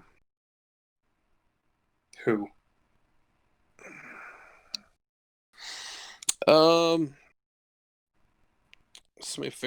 Somebody very powerful. Apparently there's some sort of like force out there, and this other force is like its adversary, and I work for one side, and they suggest that I talk to you. What about? Basically how you came to be. Well, some say the stork brought me. Not that part. The part that came after they fucking set you on fire.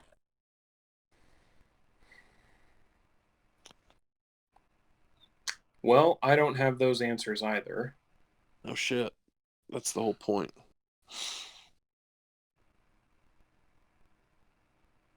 And I'm assuming, who am I supposed to talk to about these answers? What exactly is the end game here?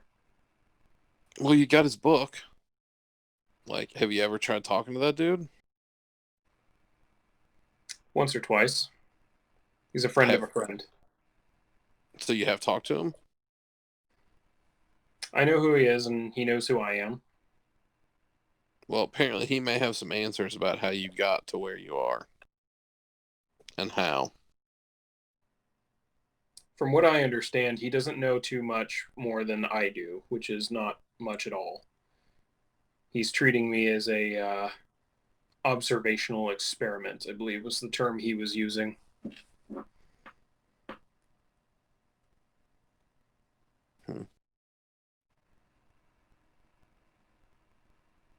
I do know that he didn't do this to me, otherwise he'd be dead.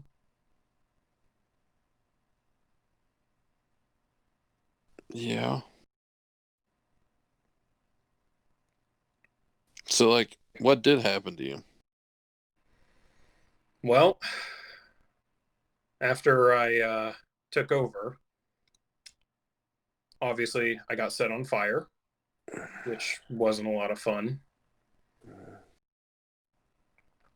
And next thing I knew, I was waking up surrounded by ashes in the lot.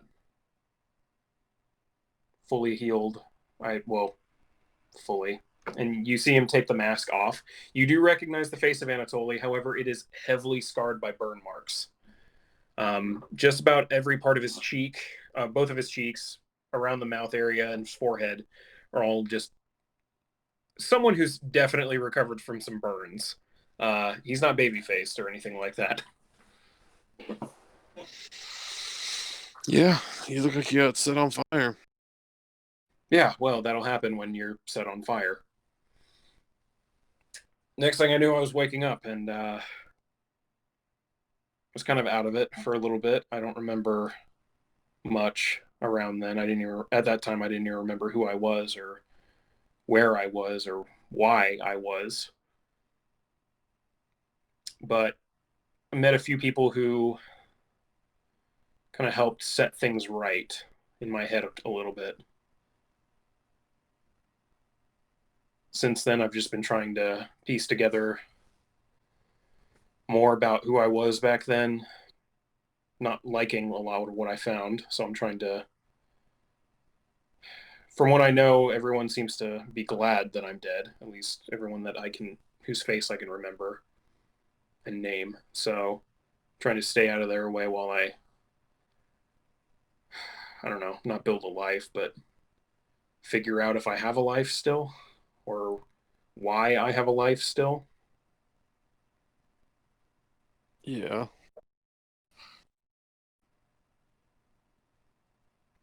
And I do know that I killed you. You did And- not kill me. You gave it your fucking A+ effort. Well, at the very least, I know I killed Dad. Yep. Oh, am I dead? Before. Like, That years one I before. don't. That one I don't remember yet, but I'm willing to bet saying sorry for what I did back then probably won't make it up to you. No, but as I mentioned, I have a patron, and I was told that I was supposed to talk to you, so, and that what happened with you is important to stopping this adversary of my patrons. Well, like I said, I don't quite know what happened with me either. If if this necromancer knows anything more, he's been keeping it to himself. The people who helped me don't seem to know much more than he did either. So Yeah, I hope you really trust these people that helped you, because most of the guild in town thinks you are dead, and if you were not to be, they would very quickly wish to return you to that state. I'm pretty careful about when I come out. Normally, I stay hidden during the day, and I only come here during the black of night. Obviously, So where'd you get all the gear? a friend of mine has quite a bit of pull and quite a useful little armory. Was able to kit myself out a little bit. Not really sure what I needed it all for. I don't ever do anything, but always feels nice to have a blade right by your side. Yeah.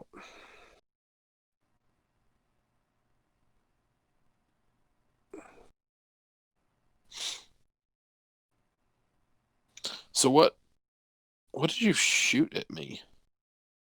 Like, what did you throw at me or magic at me?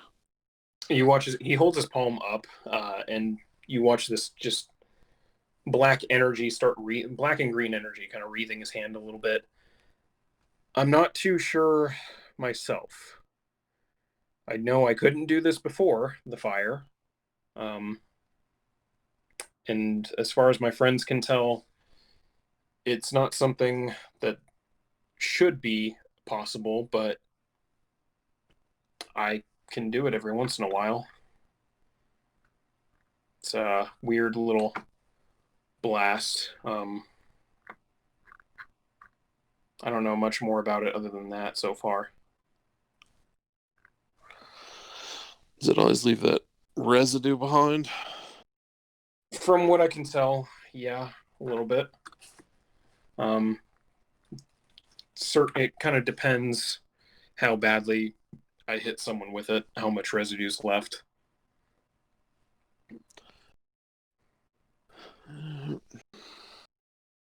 But yeah, as far as I can tell, whatever brought me back gave me that, and occasionally I can talk to the dead.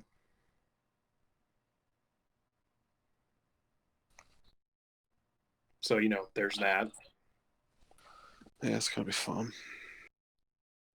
I mean, I get to choose when I do it, so that's nice. It's not like I just hear ghosts all the time. I'd probably go insane again. Mm-hmm. Well, like I said, it was suggested that I take you to talk to this dude. I can't remember his name. Hold on. Arar.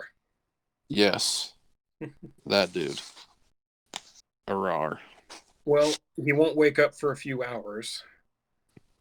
If you want to gather your friends and meet me there, I'll be happy to. We'd have to do it here early this morning or try to schedule something for tomorrow night. Otherwise, I can't be out during the daytime. Why don't you make it tomorrow evening? I'm fucking beat. I don't feel like getting up before dawn. That works. So, yeah, just after sundown. Yeah. Meet at Meet Black at the Black Hill. Hill. I'll send word to him to have him kept awake. I'll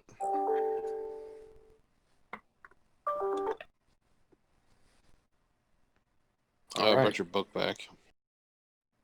Appreciate it. It's light reading, trying to understand what happened to me. Yep, I can imagine. Hasn't helped much. It's a bunch of nonsense. Yep, pretty much.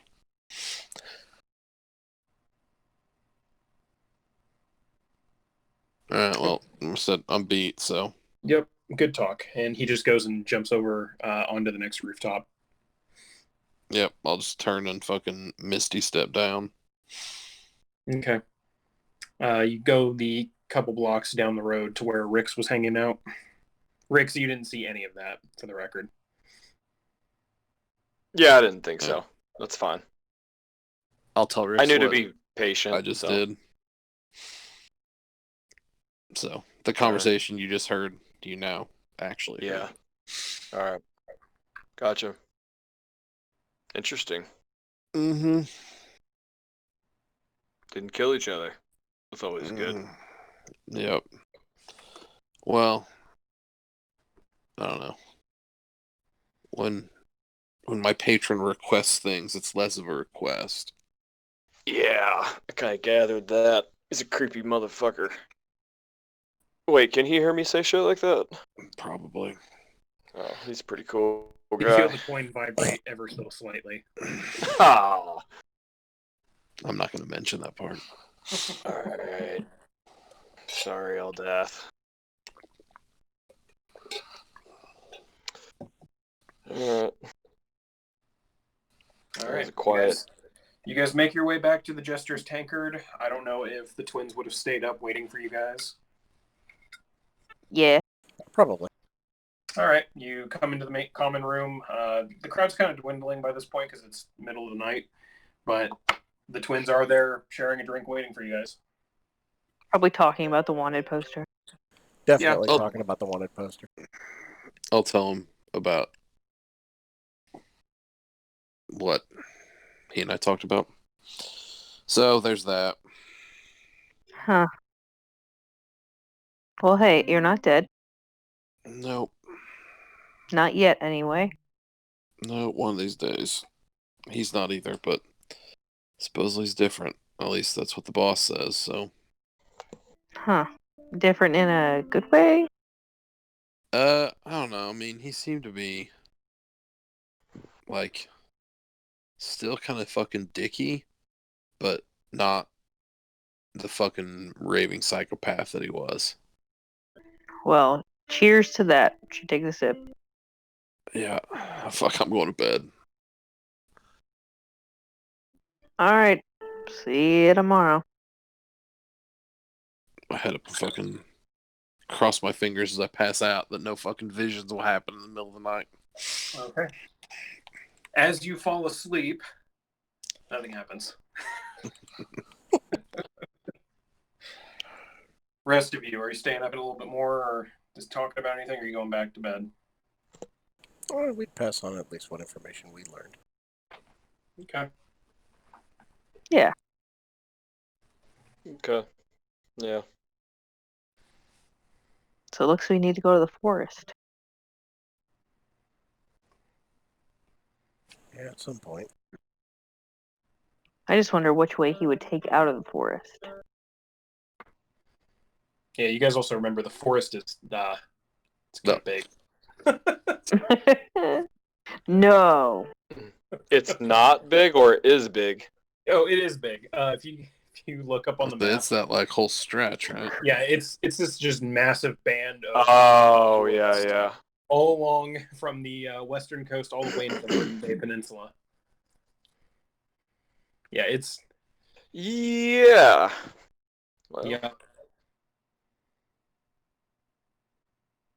So yeah, A he's lot of somewhere ground to there. cover. Just a little bit. Just a little bit. It's just It's only a hop, like skip, one and a jump through the forest. It's only like 1/15 of the entire continent. So. I'll be able to fly and scout soon enough. I'll be fine.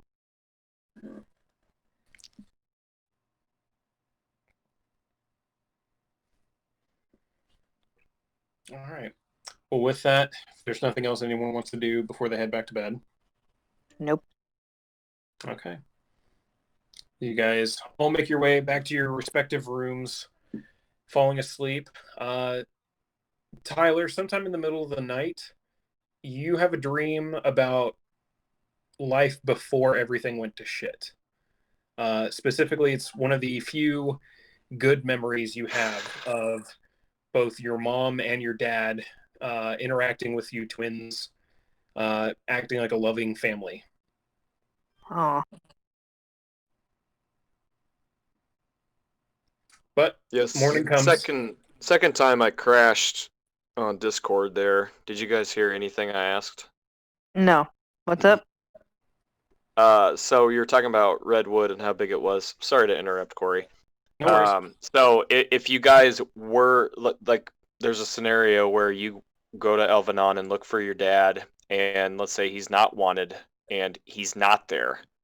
Do you know of any other places that he may have fled to or where he could be found? Or is that just kind of where he stays? Well, this said he's probably hanging around in the forest, but that's huge. So Yeah, it's huge. So, but there's no areas outside of it where that you're familiar with, where I mean, like they might have wouldn't gone to Oakland. know special places. Yeah. Since Taylor spent more time with him, would he know of any more places that he would more or less frequent more than other places? Not especially. Your dad was very fond of the forests up in the Verdant Bay Peninsula, but he wasn't exactly like he didn't go out there and set up like a secret refuge or anything to your knowledge. It was just more like of his patrol area. That was the area he did like. But then again, with him being such a by the books guy, it's a little hard to tell what he would have done in the wake of being accused of treason.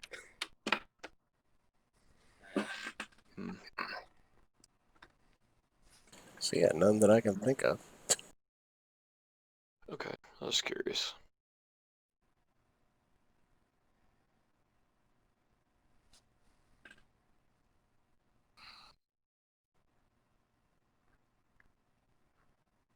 All right, but the next day comes, morning comes, everybody wakes up fully restored, no risk of exhaustion at this point.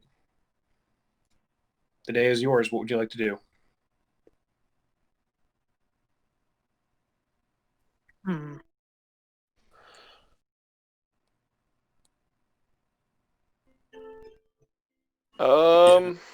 I mean, we got all day, right? Until what Yep. do we wait until sundown? Yeah. Mm-hmm. Shit, I don't know. What's to do here, let's go. Finn? Let's go check with Fitzy. See if his contact with the circlet for Finn came through. Yeah. Okay. You guys make your way back into the city interior, into Fitzy's pawn shop. Entering in, Fitzy kind of looks up. Oh, there you are, young Finn. I had your circlet here identified.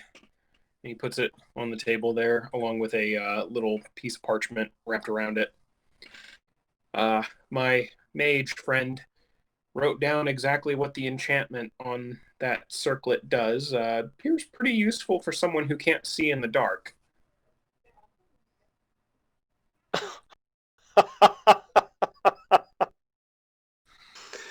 So the guy with that can fucking see through anything got a circlet to see in the dark. Nice. Awesome.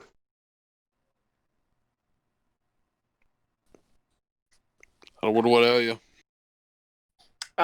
10 gold. Done.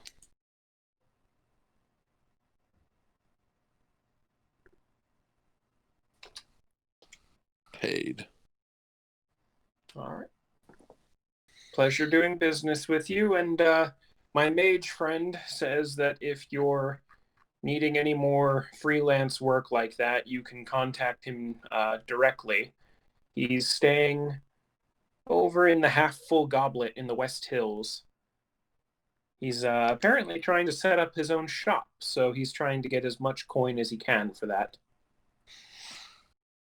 Man.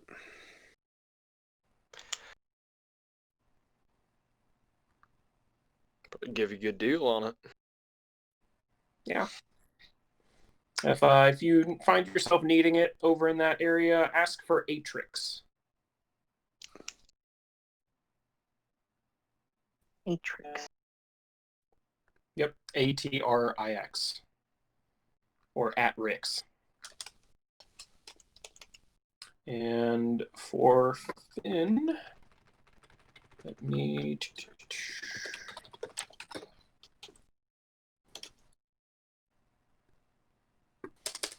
Matt, I'm just going to DM it to you.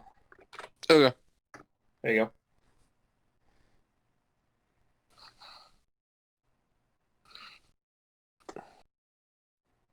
Oh, shit.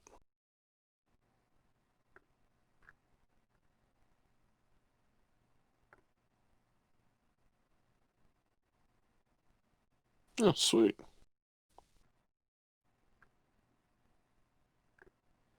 I would also like to point out that every time you guys gain a level, you can swap out Warlock invocations. Yes. Yeah, I did know that. So, yeah. I came up with the item before I knew you were taking that one, so it was one of those moments of like, well, good thing that can change. Yep. Yeah, because it's basically the same, except it's moonlight instead of as normal. Yeah, it's a bit different, but yeah. I mean, hey, free invocation at least. Mm-hmm. Yep. I take like repelling blast and fucking push people back 10 feet. There you go.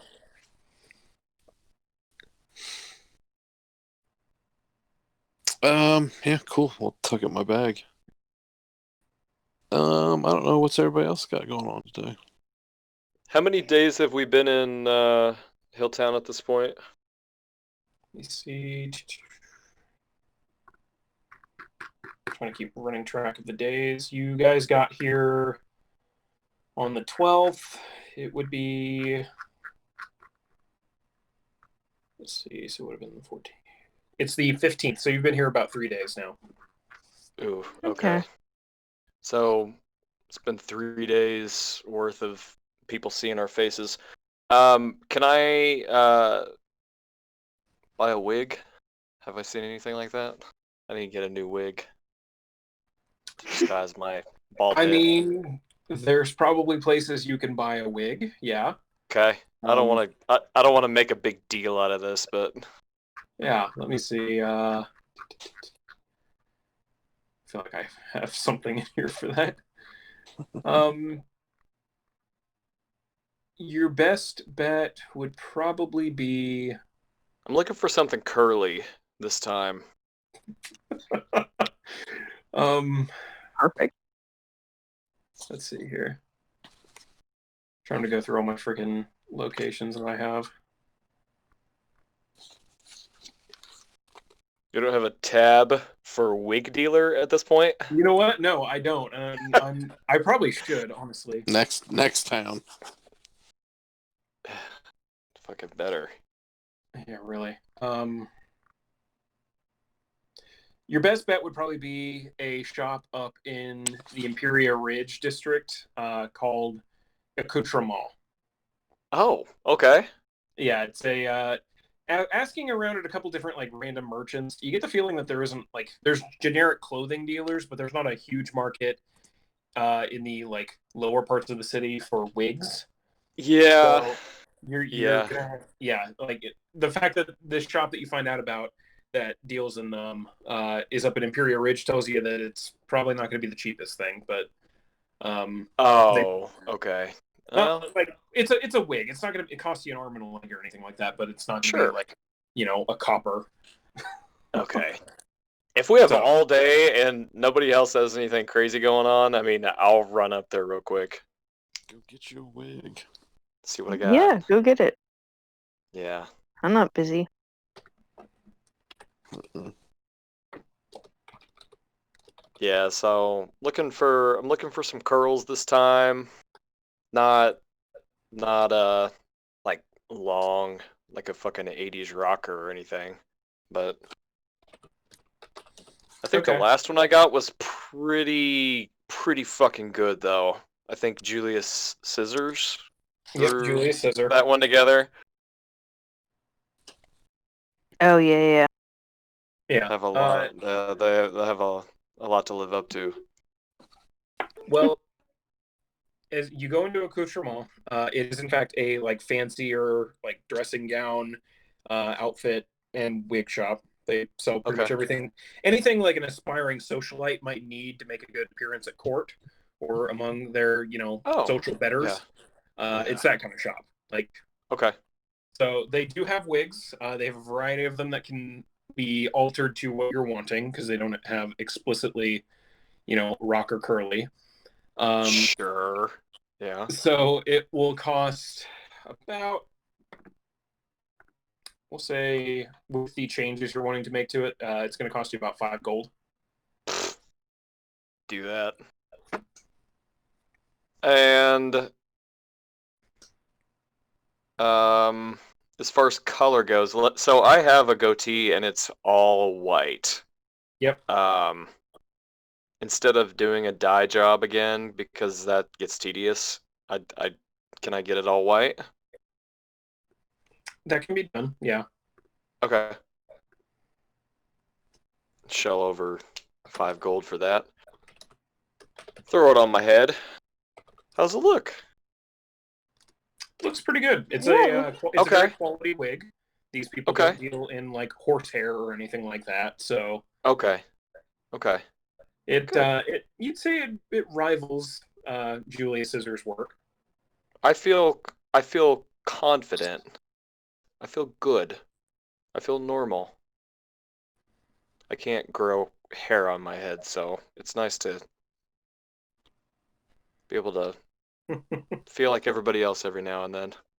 Alright, got my curly white-haired wig on. I did my duty here. All right.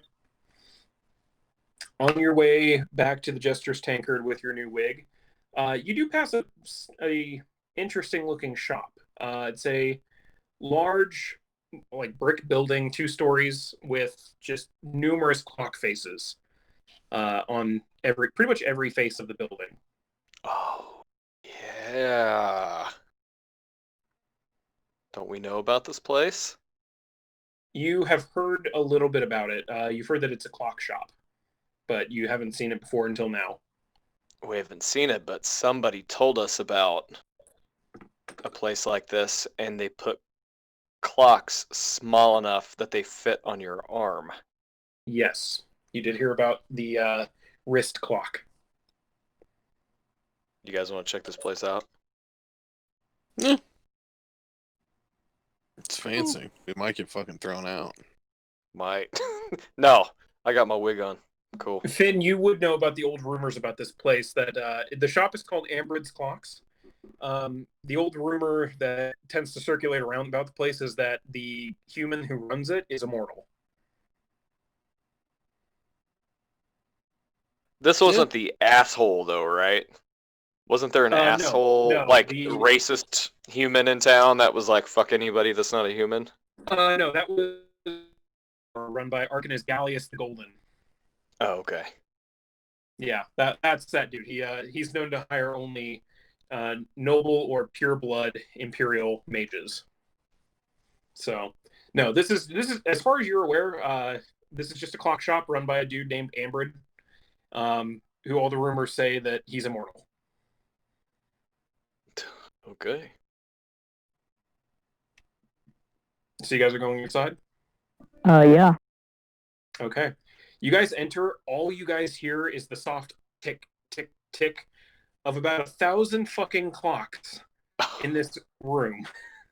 It's a 20 by 20 room filled with every spot on the wall is filled by some kind of wall clock or some kind of like towering grandfather style clock. Just nothing but man. clocks. Out of character, this is like the greatest thing in the world. I would love it.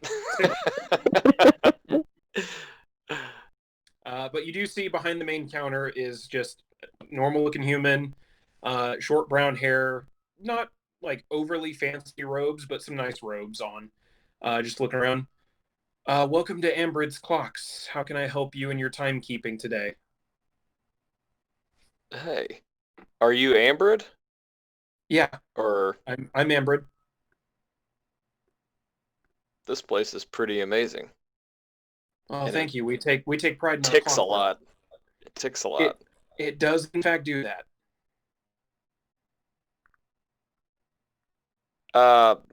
Personally, we were told about your establishment and we just kind of ran into it at this point, but the person that kind of directed us to you in one way or another said that you have clocks that can attach to your wrist.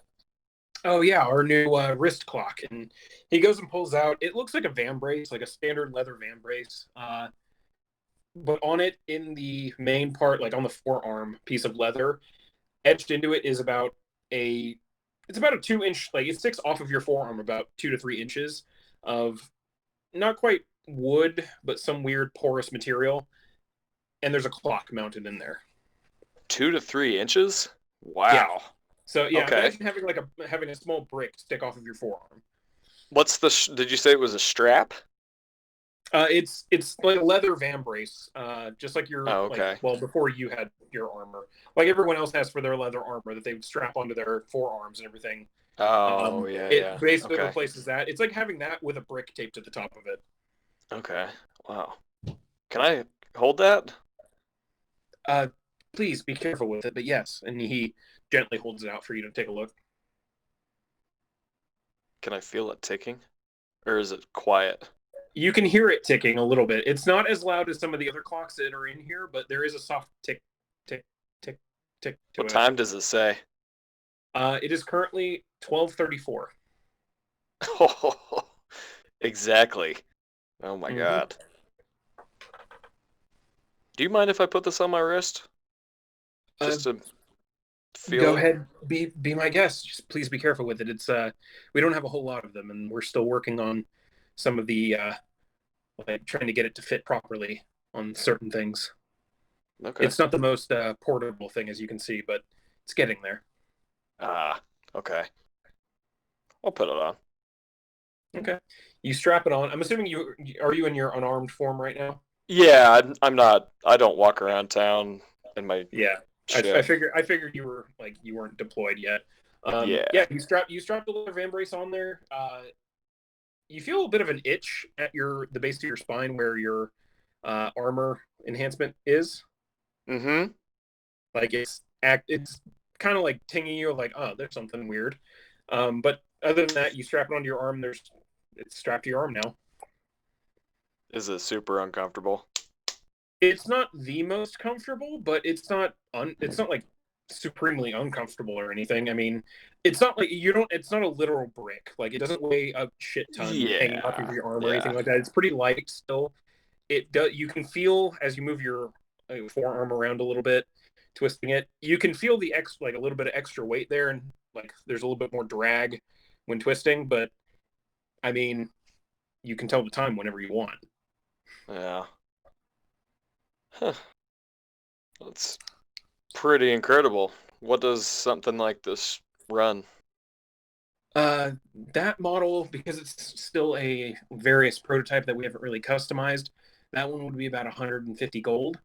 If you're wanting a custom built one with any kind of engraving or set into a particular piece of armor or clothing or something like that, it would probably cost more. How much? Anywhere from 200 to 500, depending on what they're wanting. I think it would be very helpful to be able to tell time at any moment. You offer warranties at all? Let me just tell you why I asked. Got like a protection plan? It's exactly what I'm asking for. So my job, what I do with my companions here, entails a lot of physical work. And I don't know how sturdy this is. I don't want to spend the money and then have it break. Oh, well, if you're concerned about durability, the clock face itself is magically attached to that vambrace. We have an in-house enchanter who does all of he actually helps make the clocks as well, but he specializes in the enchantment here, and he has it perfectly sealed onto there. Fucking kidding me. You say 150 gold? Yeah. And it'll magically seal to me per your buddy. Well, the clock seals to the vambrace. If like the vambrace, it's pretty good leather. If it happens to come off, then the clock might get damaged. But the clock isn't going to fall off of your arm with the vambrace still on there. Like it's not going to come from the vambrace. If you get what I'm saying. What kind of traffic do you get in and out of here? How many of these have you sold? Of these, I've only sold 2 so far. There's been a lot of interest actually from some of the military officers, but they're wanting something a little more portable than what we have right now. You've had a lot of interest, but you've only sold 2. This is incredible. I'll give you 125 gold for it. Go ahead and roll a persuasion check.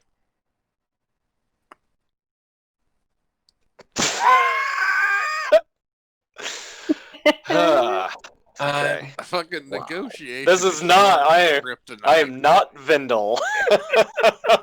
No, well, you're not. Or you are Vendel. Or I am Vendel with a plus 8 that rolls a 0. Yeah, that's true. He just kind of looked at you. I would like to do 125, but unfortunately, I am still trying. We're trying to, get some funds together to try and improve these. So the 150 is kind of the baseline for making sure that we make enough to keep funding this project. I would be remiss to walk out here without this. I think it's super cool.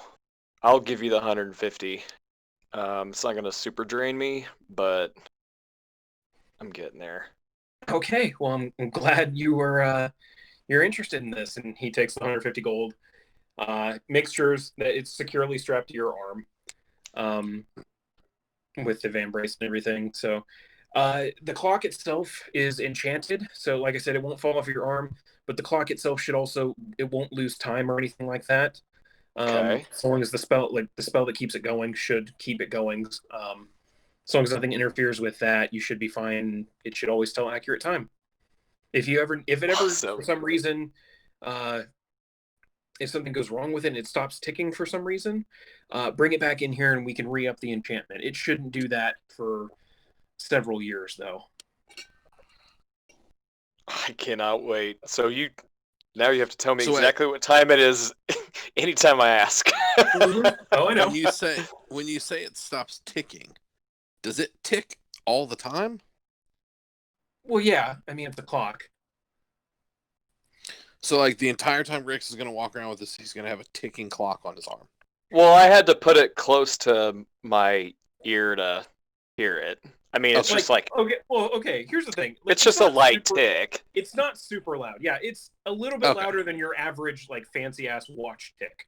Gotcha. So, like, It's not gonna give me away like if we're being quiet. yeah, no. I would probably hear it constantly though. Yeah, I mean, Probably the downside to my fucking perception. yeah. You might just suddenly keep hearing the. Oh Yeah. God. Oh, I feel. No, I'm good. I wanted this really bad. I'm gonna buy like a thick like cotton like wrap and just wrap it around his arm all the time. Speaking of, is it cool we take a 10-minute break? Rachel and Malcolm just got home, so I'm gonna go tell him goodnight. Yep. Did you hear what happened, Matt? Yeah, that he broke the switch. Yep. Oh, I don't No. Hudson got pissed and took the controller and smashed the face of the switch. Ooh. Mhm. I So thought I'm gonna go Malcolm deal with that. I thought Malcolm dropped it. What? What are you talking about? So Hudson knocked it out of his hand, or Malcolm dropped it. Here's what we're gonna do. I'm going to pause this. I'm gonna go find out. You go find out, and then we'll come back with our stories. Okay. Yep. Yeah. All right. Everyone, we'll go ahead and take a 10-15 minute break. All right. Sounds I'm good. back. See you in a few. See ya. All right.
Hey.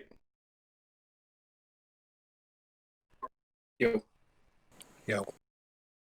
All right, so Matt's probably freaking out because there's 2 different stories with 2 different switches. So his son came over. His son came over, and he dropped his own switch and spidered the the protector. Ooh. So whenever I said that before we got off, he probably thinks that, or thought at the time, that my son smashed his switch. But my son smashed his own switch too. Oh. So Malcolm dropped his switch and spidered the screen, and my son, Hudson, got pissed when they were playing Fortnite and smashed our own switch. Our own switch is fucked. Like, the screen is broke. I think we can still, because you guys know how switches work. Like, Yeah, you can have to do this. dock. Yeah, I think that we'll try it later. I think we can dock it, and it'll be fine, hopefully. But Oh man. yeah, probably going to be outlawing Fortnite on our house. It has done nothing but cause problems since the beginning of the year when we let them start playing. Uh, Yeah, that'll happen. Yeah, it'll happen. Well, I told my wife whenever I was little, I had like my big thing was Super Nintendo, and that's what I remember was the cord. I would get angry oh yeah. and I would swing the cord and fucking smash it against the wall. So all of my controllers were broke, and I'm sitting here and I'm like, I'm kind of mad at Hudson, but I'm like, I know what video games do.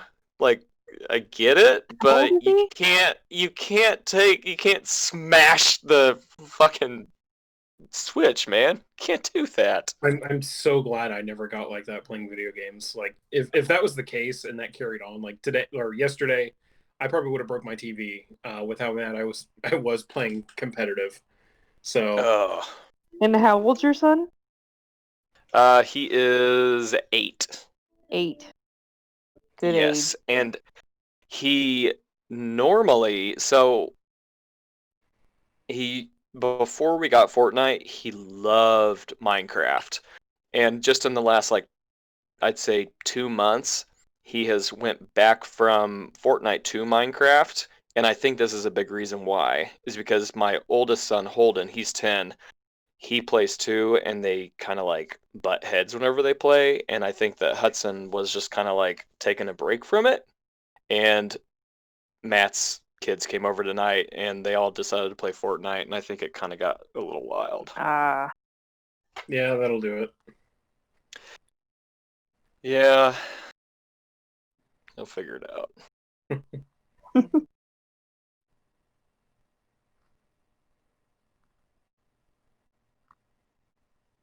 Add a curly white wig to my inventory. It's a good choice. And a wristwatch. Yeah, which that wristwatch does require attunement. Okay, I figured. So you said, yeah, so whenever I put it on my wrist and I felt that tingle on me, I kind of got that feeling there was something about it.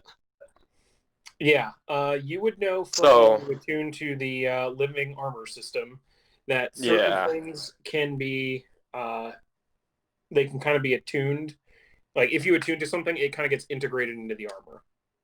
okay. Yeah. Just like the helmet did. The helmet, yeah. The helmet's not magic, is it? I didn't have to attune to it. No, but it did get integrated into it. But yeah, okay, good. So I'm only attuned. I can attune to 3 things total, and I just have 2 at this point. Yeah. Okay. Which I'd say, because this is a minor enchantment and it's kind of getting integrated into the armor, like once you attune to it, it gets integrated into the armor and you're no longer attuned to it because it's part of the armor at that point. So you still only need one attunement. Yeah. Oh, okay, cool. Awesome. But you do now feel, this is, as after it's been integrated into the armor, it's not always there on your wrist anymore. Like you can summon it and have it appear on your wrist just like your armor. However, even when it's not there, you can hear just inside the armor piece in your body A soft. Okay. Okay. Like, throughout your bones. Okay. Absolutely No, need a and sound file for Roll20 for that now. I know. Just yeah. playing lightly in the background at all Oh, times. please tell me I do have it. Yeah, No, I feel like my personality and my history is just an authority, a lawful authority. Like that, things like that aren't gonna bother me. I'll get it. I'll be fine with it. It's not gonna make me go fucking crazy. I don't think. You say that. Make a sanity check. Yeah, I might have to take constitution checks every now and then. I might have to find a audio file and upload it. There's none already in the Roll20 database. Oh, you'll definitely have to upload it. You might have to put it on Finn too. Yeah, yeah. No, it'll be everyone. It's just gonna you're gonna hear it just. Not like Oh, and super loud. imagine, Just it's probably faintly. gonna get louder when you go into what is it? I don't remember. Defense mode. Yeah, when you're a giant. Oh, it might make my enemies go crazy. As you're standing there, you're just gonna hear a. Nice. Thankfully, No, wait, only hold on. six Tin, ticks sorry, per tin round. can. There we go. That's better. That'll work. That'll work. That's all you're gonna hear.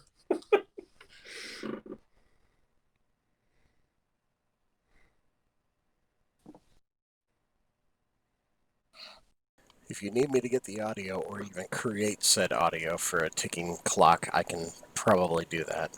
I would definitely not hate you doing that. I mean, like I said, I would I'll probably actually- find one online somewhere, but I would to make one, I invite will. you to do that.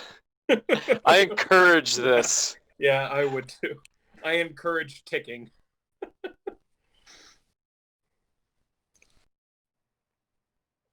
Oh God, Taylor, are you there?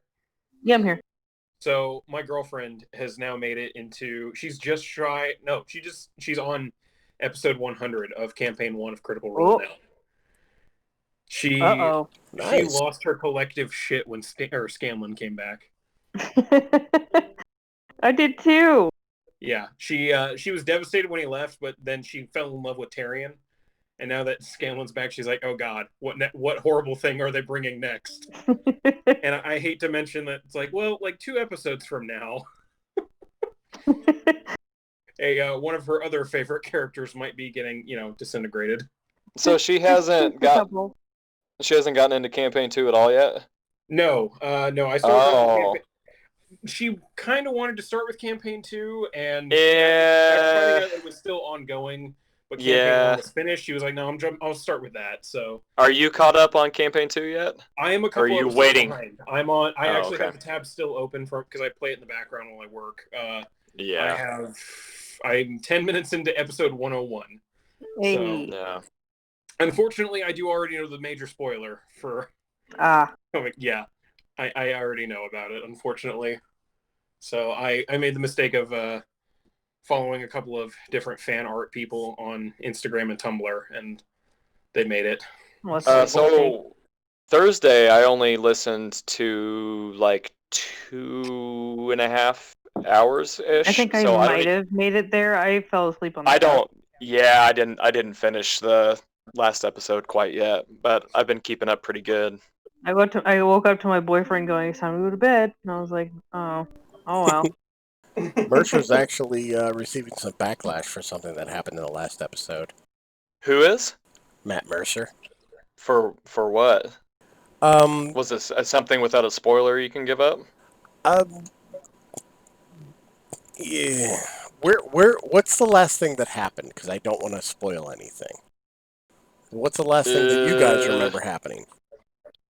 I've already had most of it spoiled for me, so... I was listening yesterday, and I can't really remember where I left off. Did they make it to the ruins? They almost did, I think. I don't think they quite made it from where I was. Okay, then I don't want to say anything, because it will spoil what's happening. Okay, I'll tell you right. It has to do with whatever they find in the ruins, correct? I'll tell you right now. If there's anything like that's a spoiler, then I don't know what the hell it is. Well, it's not a major 'Cause it spoiler, but I mean, actually, I don't know if I want to say it would be a spoiler or not, because some people would find that as a spoiler, but other people would just be like, no, not really. I'm just gonna go look up the episode on the wiki and see if anyone's done it yet.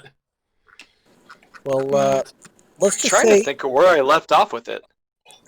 there is Be cryptic with it. Yeah. Combat ensues at some point, and Yes. it seemed that there may have been a chance for someone to interact with said combatants and possibly get them to join their side, but Matt had them roll initiative almost immediately. Therefore, none of them believed that a peace could have been made between them, and he's receiving backlash for not giving them a chance. Oh, whoa! I remember this now because that's Okay. nope. I remember now. Yep. Yeah, I Yep, remember yep. that too. Nope. Okay, so Yeah. Yep. How they got into combat fairly quickly, and everybody's just like, well, fuck it, we're fighting, so we're just gonna fight. And then, like, later that's on, village. Oh my he god. says, you had a chance to talk with them and get them on your side, but you Is this quit combat. Was And this people whenever were mad. she was in the background and she did absolutely nothing, and Yeah. the character he was playing, and she did nothing through the whole battle, and then said, "Well, you guys didn't even try." I'm like, I that's think fair. that's And yeah. the audience is mad because it felt like that Matt didn't really give them a chance, because he did have them roll initiative rather quickly. Yeah, it was pretty Initiative, well, fast. And there wasn't a punch thrown or anything like that. Initiative So doesn't it always didn't have seem to like be. it. Initiative doesn't And always entail that doesn't combat. necessarily. It Yeah, establish, you can use it. like, it doesn't necessarily entail the You can combat. use an Like, action just to. establishes You can an use an order of action to operation. try to. You can use an action to reason with somebody. Oh, I Yeah. know. I mean- I've done that in my Monday game before. We started combat and talked our way out For of a it. fact, I've done it. That's But how I got when But I fucking just lift the people bartender are in Ghost upset Party. because it felt like that Matt didn't give them the chance. Whenever And the DM people says are roll stupid. initiative, it implies that there is. And I'm not like playing devil. But it's not Correct. I'm not necessarily playing the case. devil's advocate. Yeah. Yeah. I mean, he's just implying that there's, but like I said, there's a chance that anybody could use an action or something to try to reason. But have you guys ever, like, read through the live chat? It's pretty nasty. It's always Oh, yeah. bad. It's Yeah, a, I always like, turn it off during I combat. never, ever read through those idiots and what they say. It's just not even worth it. I Just keep watch the the game- story. I keep the show full screen. I don't read the chat. So at do all. I. Same here. Yep. So, So do the I. whole spoiler of the big thing that happened a couple episodes ago, Yes. I didn't yes. find out until Sam is like, "You know who Yep. that is?" Yeah. I'm like, And wasn't it funny that if I were mad, I'd be like, "Stop reading the fucking chat." That's right. I know. What's your problem? don't- Sam was reading the chat through that, and he That's saw the that. only way they Sam does that. found Sam out does too, that. and that's what's I funny. was like, "Fuck, guys, To be don't fair, do that." it's helped them out every once in a while. They had a moment in campaign 1 where Laura lost a bunch of her spell cards after a live show, and someone in the chat was able to pull up the video and find where she put them in her binder, so that she was able to find them on Yeah, that's a good point. That's a good point. Yeah, but, I remember Travis that was going episode, through the they chat, asked was literally like, check this pocket in your binder, and she did, and she's like, oh my god, they just found it in chat. Think I about usually look at chat for everything except combat, and then I just can't. Yeah. Okay, so you've got that group of people sitting there at that table playing that game, which is their game, and then you have 30,000 people watching who are die-hard Critical Role fans who are like living and breathing everything, the lore, the history, and everything. And like, how could it be fun to just sit there and like read through it? And I'm sure he doesn't do that, but he caught that one piece, and it was like, ugh. Yeah, That was like said one he of the would just last pop things you'd in want to read see. it for a minute just to see How many? He said he hopped in to see how many people were How many watching, people were watching? Yeah. Yeah. and then he saw it in the chat, and yeah.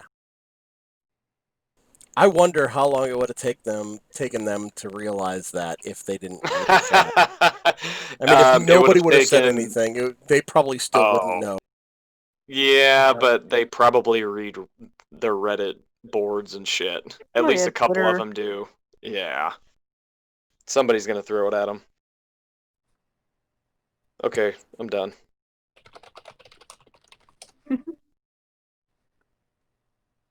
Somebody did do a really neat video breakdown of all the information about that character, though.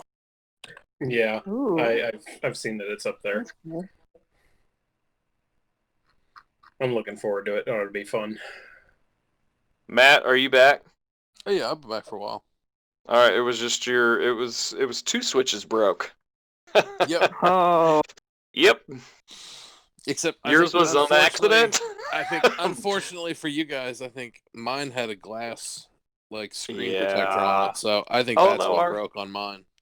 Ours did too. He made it right he through busted it. both? Oh wow. Made it right through it. Made it right through it. Yeah.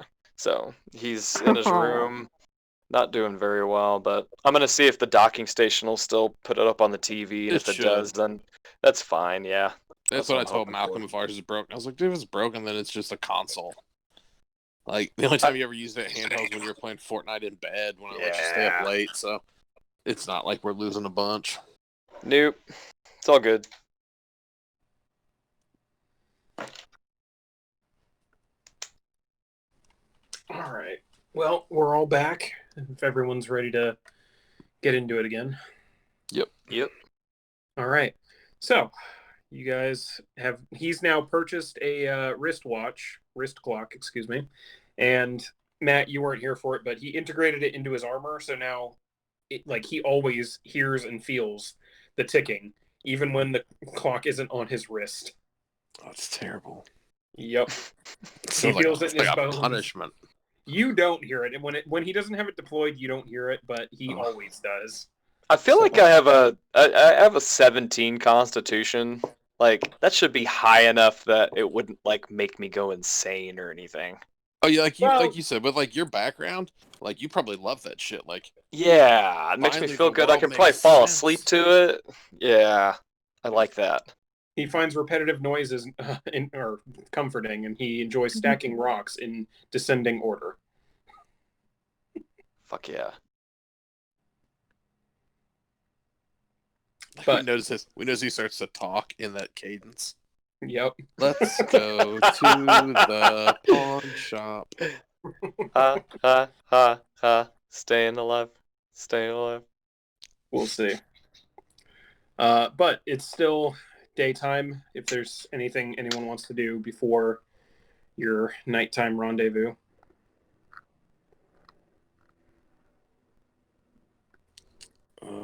I got nothing, guys.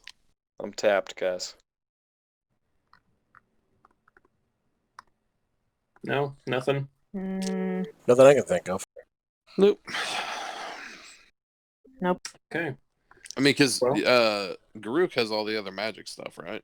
Or the only other magic stuff? I believe so. I think so. I'm pretty sure, yeah. She's got, well, I think you guys have, I think you already had the spyglass identified.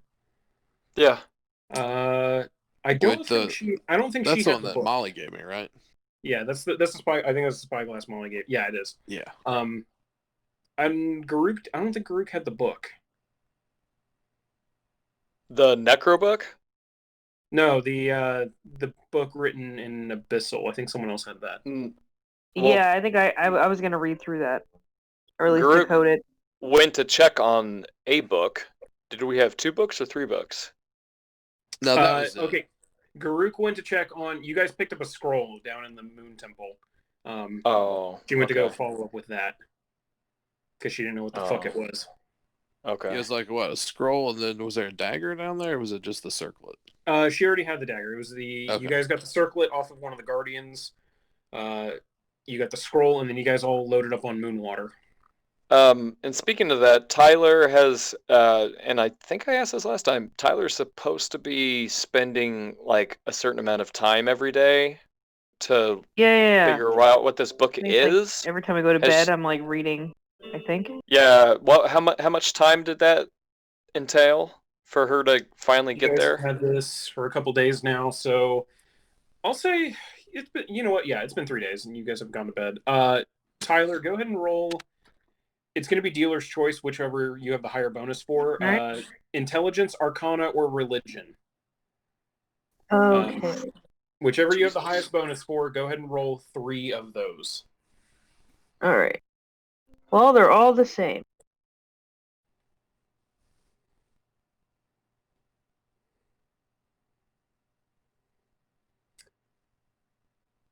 Okay, so the first 2 succeed.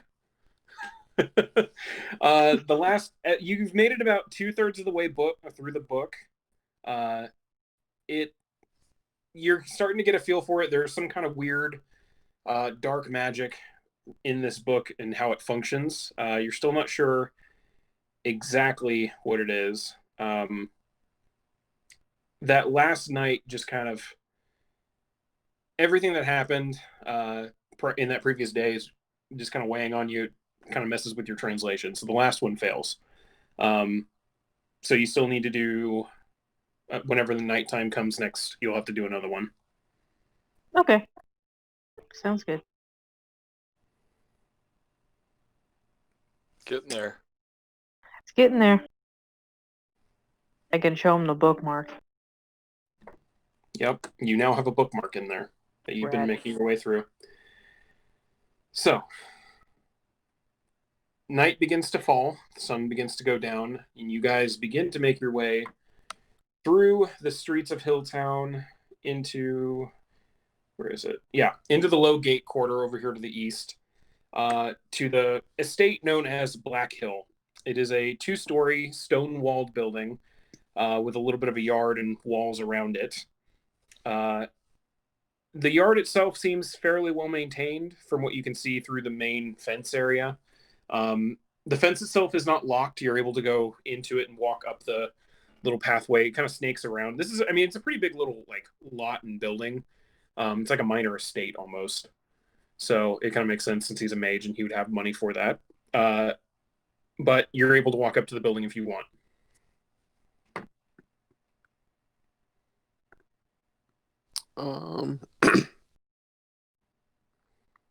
Well, I guess he was telling them that we were coming, so I'll wait around for a minute, see if I see. Like, are there people around? Is it going to be conspicuous if we just like stand outside the gate? Or if we like go inside the gate, is there someplace like out of the way we could wait? Yeah, you could wait on the inside of the gate, like on the other sides of the wall. That kind of shields everything from this. Okay. If you wanted to. So.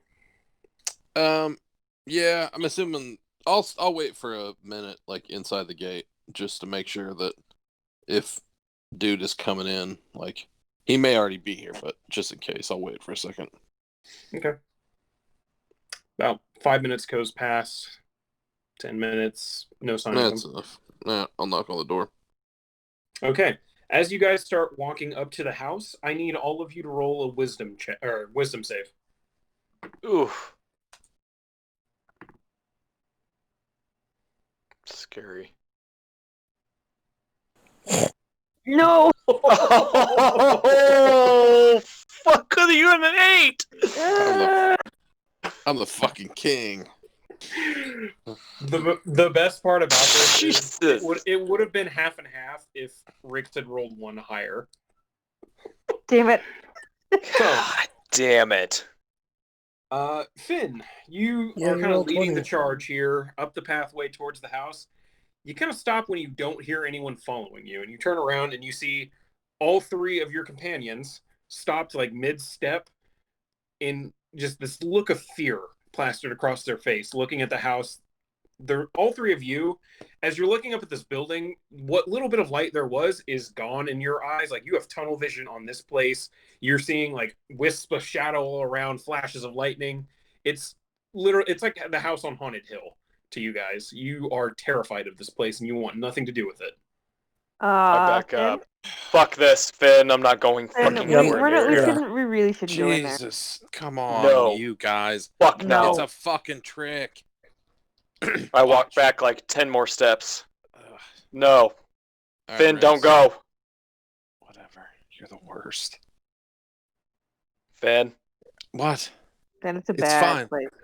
It's not a bad Light- place. Seriously, you Lightning guys. crashes, I flinch. It's just a trick. Like, listen to me. It's just a trick. I know what my eyes see, Finn.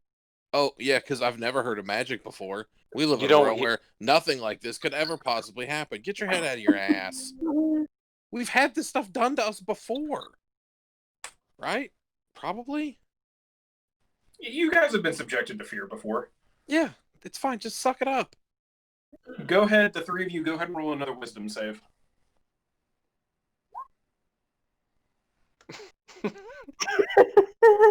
I think I got it that time. Oh, yep. Taylor did too. Finn's words kind of strike true. You're still seeing all of these visions and everything, but with a little bit of confidence that Finn isn't trying to lead you astray here, and he's just trying to, walk you through a spell that seems to be affecting you. You are able to slowly make your way up to the building. Damn. But It's fucking you're still terrible. seeing and hearing everything. Like, it's still terrifying. It's just now like, okay, we're all in this together, right, guys? So At some point when one of them isn't paying attention to me, I'm going to lean behind their ear and say, boo. Please tell me who you do know that to. what, roll a d4 real quick. Emmett laughs.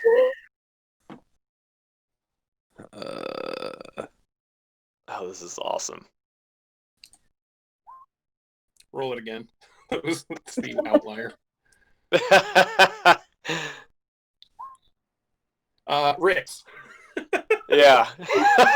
As What? As you're slowly making your way up there, just tentative steps, like, okay, we got this, we're all together, nothing can hurt. You hear a soft boo in your ear. Okay. Does this scare me? I don't know. Does it, given your current emotional state? Well, I failed the first one and made the next one by 1, so I would yes, say it flip does. a coin. Ah! Fuck, Finn! That's for tackling me out the window, dickhead. God, I guess we're fucking even from weeks ago. God, hold a grudge much? It Wow. was like a week ago. For the record. Was it just a week? Yeah. Yeah. God damn. Knock on the door. All right. You make your way up to the door. It's a very large door, for the record. It's about 10 feet tall by 5 feet wide. Big, like, iron knocker with what appears to be like the emblem of a skull on the knocker itself. But very loudly, onto it. You wait. You wait. The door suddenly creaks open. You see a brief, flat, like just the barest hint of a humanoid peeking through the door. May I help you? Yeah, I was told that an associate of mine was supposed to get word to meet. It's Azar, right? Is that his name? Arar. Patrick's. Arar, not Oh, wait. Azar. Arar. Would you be Master Finn? That would be me. Please come in. And the door opens a little bit more. Cool. You guys all go in? Cautiously, yes. I guess. Yeah, looking around, walk Okay. in. As you Hesitantly. enter the building, you feel the fear spell fade off. So you don't see or feel any of the sights you were seeing earlier that were making you afraid of everything. Jesus. What you were greeted with in this main room is a cozy, almost like a study / entertainment room. There's a very large fireplace decorated with ornate stone and woodwork, roaring fire going on there. A couple of very plush chairs with a table in between them facing the fire. Walls of books all around. But more important, the one thing that really catches your eye in this room, though, is the guy who let you inside, because as you turn, like, he closes the door behind you, you all turn to look at him. He's a 8-foot-tall skeleton wearing a tuxedo. What? Yep. What's It's a skeleton. up? Yep, it's a skeleton. Very large skeleton, wearing what appears to be formal dining wear. If you would excuse me, I will inform Master Arar that you have arrived. Good. You don't see that every day. You hear him just, as he walks away. A being that size, you're used to hearing like almost thuds when he walks. Instead, you hear like a clacking noise as the sound of all of his bones interacting as he moves. What the fuck?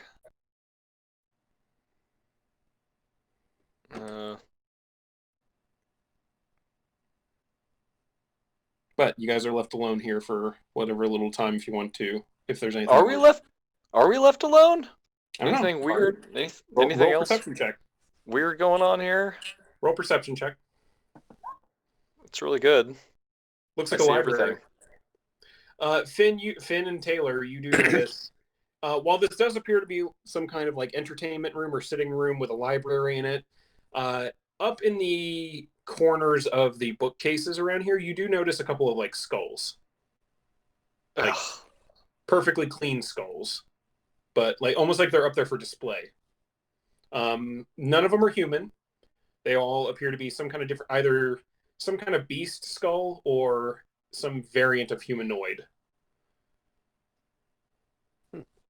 But these appear to be decorative, at the very least. As far as you can tell, they don't appear to have any other purpose. A couple minutes pass, and you hear the clacking coming from the other room. This very large skeleton comes back in, holding a tray of what appears to be drinks and crackers. As he just kind of gently walks up and presents the tray to you people. My name is Wheatley. I am the head servant for Master Arar. He will see you in his upstairs study. If you would please take some refreshments, then head through this door and up the stairs. He will greet you post-haste. Great. Thanks. Okay. They're refreshments? Yep, yeah, he has a tray of what appears to be drinks and crackers. Are we supposed to take the drinks and crackers with us? Your choice. They're being offered. I'll take one. Okay. I'll take a cracker. Is it any good? Yeah, I it's pretty- imagine it's. Oh, it is. I imagine Yeah, it it's a just pretty- tastes it's a like a pretty good cracker. saltine. Yeah, Oh, okay. It's like a very high class saltine. Like there's a little extra flavor in there. Like Oh, it's not your $1 a box Walmart brand. okay. And then as far as the drink goes, it's actually a light champagne, Oh, and it's fairly good. okay. Starting to loosen up a little bit here. So We're at a party. I'm gonna take a sip of the drink. And does anything happen? no, you take a sip of the drink and it tastes really good. It's very good champagne. And then you chug it. I can be upper class when I need to be. Uh-huh. As you're sitting there having that little discussion, another servant comes in. This one's a little bit different. It's a body with no head and appears to be holding a broom, just going and sweeping. What the fuck? Oh, good. How can he see what he's doing? You're probably missing a lot. Sorry. The worst housekeeper ever. Is he doing a good job? I mean, he's being pretty thorough in his sweeping. Okay. All right. Are you guys heading upstairs? Yeah, I guess. Okay. You go through the next door and up the stairs. It's a pretty compact little staircase, but you're able to make your way up there into a even larger study room. walls-to-wall bookshelves all over the place. This one does not have a fireplace or the chairs. Instead, it just has several writing desks kind of scattered around, different piles of research papers and books and everything like that. There appears to be some kind of arcane lectern over in the corner for some kind of enchantment work or basic spellcraft. Over in the other corner, going through a different pile of books, is what appears to be a small gnome, about 2.5 feet tall, pretty short even by gnome standards. Going through this pile of books, white hair, thinning a little bit, but not overly bald or anything like that. Wearing dark black and purple robes. Doesn't even seem to notice that you guys have entered the room.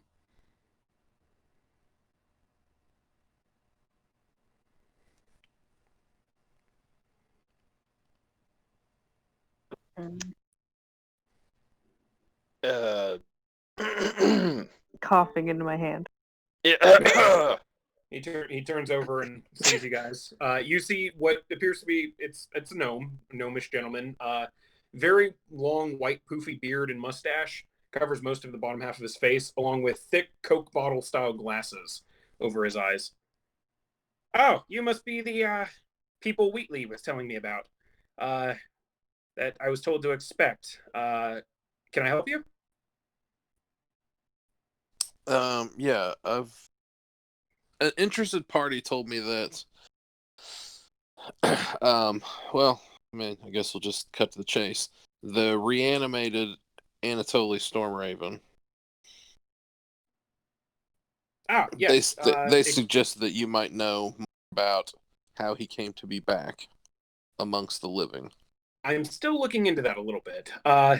As far as normal necromantic rituals, the kinds of which I use to bring back, different kinds of servants, things like that, or those on the brink of death, back from, into life, it's not normal. What he has gone through, the process, as far as I can tell, it normally leaves behind some kind of ritual residual. He doesn't have standard or well-observed necromantic residue on him. His is something different. Odd would be the best way to phrase it. I'm still doing a little bit of research into ancient techniques and see if something happened with that, or if it's a modification or a brand new spell. I haven't found anything yet. Okay.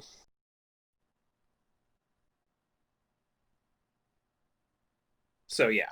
Although I think I told him I hadn't found anything yet. I can't remember. I don't remember talking to him a whole lot. Yeah, no, he said that was the gist of it that he got from you too, so. That's fair. Yeah. I don't remember how many people I talked to. I think I remember talking to him a week ago? I don't remember. I think he borrowed a book. That might have been what that was about. So, like, what are you thinking for, early guesses on how this thing happened to him? Early guesses? I'm willing to bet that there's, I don't know, probably a cult or something out there. Every once in a while you get cults like this that pop up. They start messing with necromancy, just doing tests to see what they can do before trying to bring back whoever they want.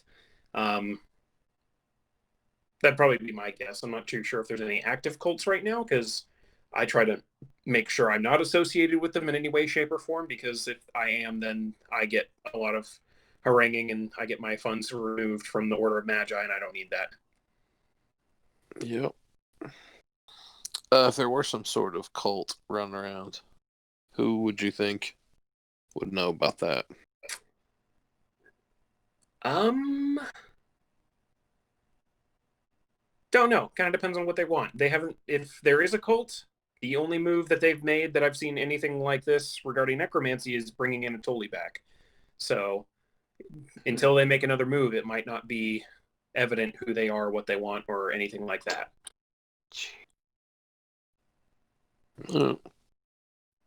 Sorry, I can't be more of help. I'm not exactly a cult expert. I'm more of the making skeletons bring me drinks kind of guy. That's fair. But what exactly is your relation to my experiment, Anatoly? Him, that one. What did you just say? Your experiment? Well, he's an observational experiment. I'm trying to keep a hands-off approach with him because, if it turns out he is tied to some kind of cult or anything like that, I don't want it coming back on me. So I'm keeping him at arm's length and just kind of keeping an eye to make sure that he doesn't turn into a walking time bomb or something like that, No, that's good, I guess. And Jesus. this dude seems like he's on the level, right? Go ahead and roll an insight check.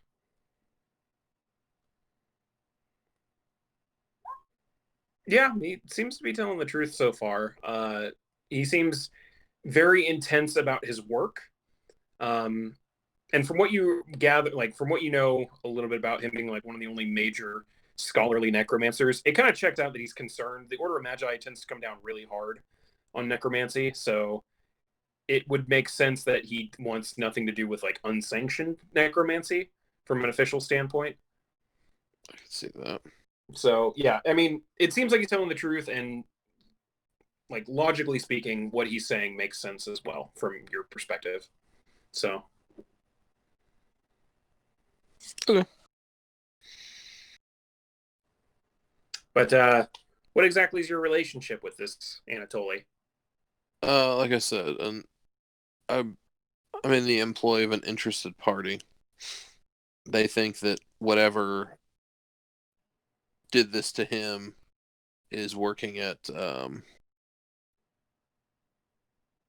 conflicting goals with the organization that employs me. So Is the they wanted me to organization look that into employs it. you a rival cult? No, Oh, okay. nope. Just figured I'd ask. Yeah, no, they think this. The organization I work for thinks that whatever did this is building towards something larger, like you said. This may have been a first test. I mean, it would make logical sense. He's not exactly a well-known, well, not well-known. He is a well-known individual, but then again, he's not a very important individual. He's not, some great commander or mage or anything like that. There's no logical point to bringing him back other than just, wetting your feet and making sure the thing works. So it's like trying out a new pan. You don't make your favorite dish with the new pan first. You try out something that you're okay burning. Yeah. Okay. What? Does that not make sense? No, it makes perfect sense.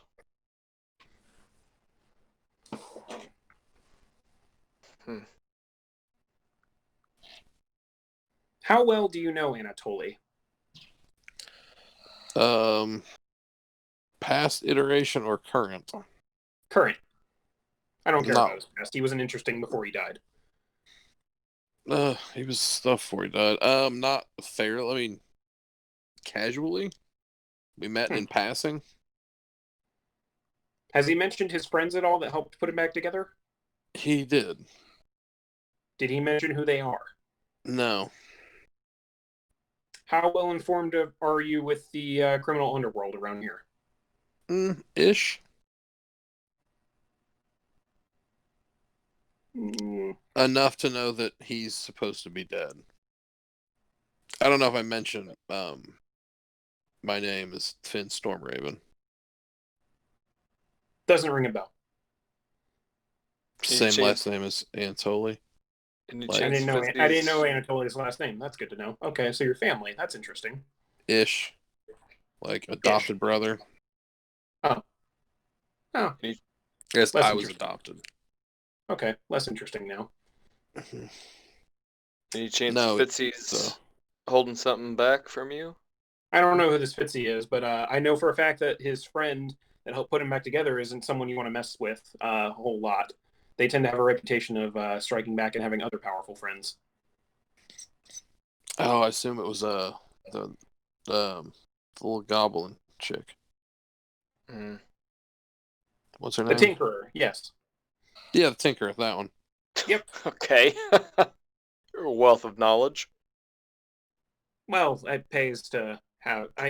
I occasionally need things done, and there aren't a whole lot of people who like helping me. So, having a nice little network of people I can rely on and pay gold to go do some slightly unsavory acts, it helps out. Yeah, so what do you know about the Tinkerer? I know that she has a base over in the East End somewhere. Okay. Well, Anything else? the dead talk a lot. They're a bunch of incorrigible gossips. Yeah. Of course. East End is big. Yeah, they might be incorrigible gossips. They're not very smart, turns out. That's usually why they're dead.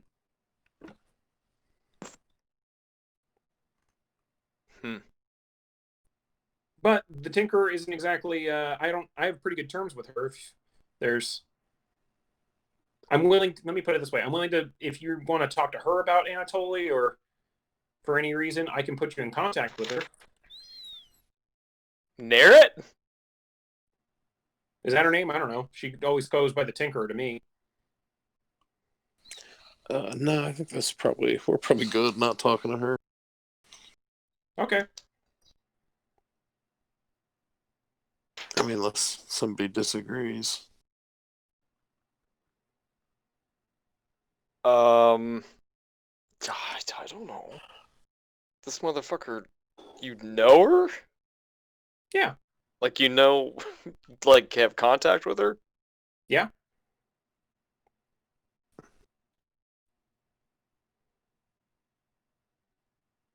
Dumb. But she's in the East End? Somewhere. I don't know. Finn, you not want to talk to her? Oh, I mean, Or make contact with her? not especially. She's probably not going to be real keen on us, right? We can talk about this later. Yeah. You guys want to see my collection of dead bodies? Fuck yeah. Okay. He just starts walking off to go down the stairs. He left? He's walking down the stairs if you want to follow him. I don't know, I guess. Do you guys want to follow this guy? What else are we going to do? I'm going to wait up here and then probably fucking bounce. Yeah. Yeah, I need to if see the body. if he keeps walking, does he not notice that we don't follow? As far as you can tell, no. He starts walking. Okay. I mean, you said you go look at his body. You don't want to be rude. Don't we want to like get connected to this fucking Narrit? Like, Yeah, we can talk. But the dude's gone. He's still walking down the stairs. He's going Yeah. downstairs. yeah, but we don't You should like. probably catch up because we're not gonna like make that call now. So go I look know, at this but we dude's dead bodies, and then Okay. maybe come back if we want to go meet with Narrit at some point. But I don't think meeting with her is a good idea right now. Wait I up, hope anybody Arar. disagrees. I want to see your dead bodies. He doesn't move up. He just keeps going. I run after him. All right. Anybody else? I'm not. Yeah, I'm good. If everybody's going, I'll go. But if anybody else stays up, I'm like, I just assume.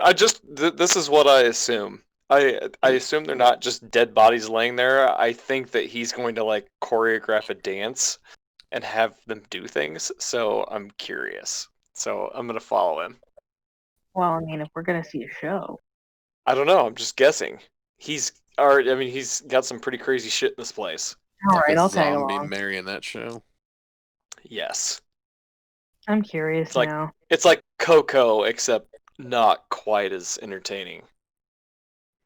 Except instead of a cool Pixar cartoon, it's actual dead bodies. Yes. It is lightly preserved, decaying human beings. All right. So you two are following him down then? I am. I'm just All right. being Yeah, I think polite. Tyler said she was. So Yeah, I'm going with. the both of you catch up to him. Not hard. He's a 2 foot or 2.5 foot gnome. He makes his way onto the main floor and down a set of stairs around the other wall into what appears to be the basement. Going down there, you guys enter into what appears to be a large stone, like well-maintained stone basement with wall-to-wall, almost like the library shelves from the first 2 floors, except instead of books, there are heads of varying levels of decay. Some of them still have some rotting flesh on them. Others look very fresh. Others are completely just stone or bone white with engravings underneath where the heads are kept. There's in this chamber about 5 different laboratory style tables sitting about 2 feet off the ground, so appropriate for a gnome to be working on. Various bodies of different size, shape, and levels of decay that appear to be there's something going on that he's been working on with them. He just kind of stands by all the bodies and says, "These are my bodies," and he gestures over at the wall, "and these are my heads." Very, very nice. Yep.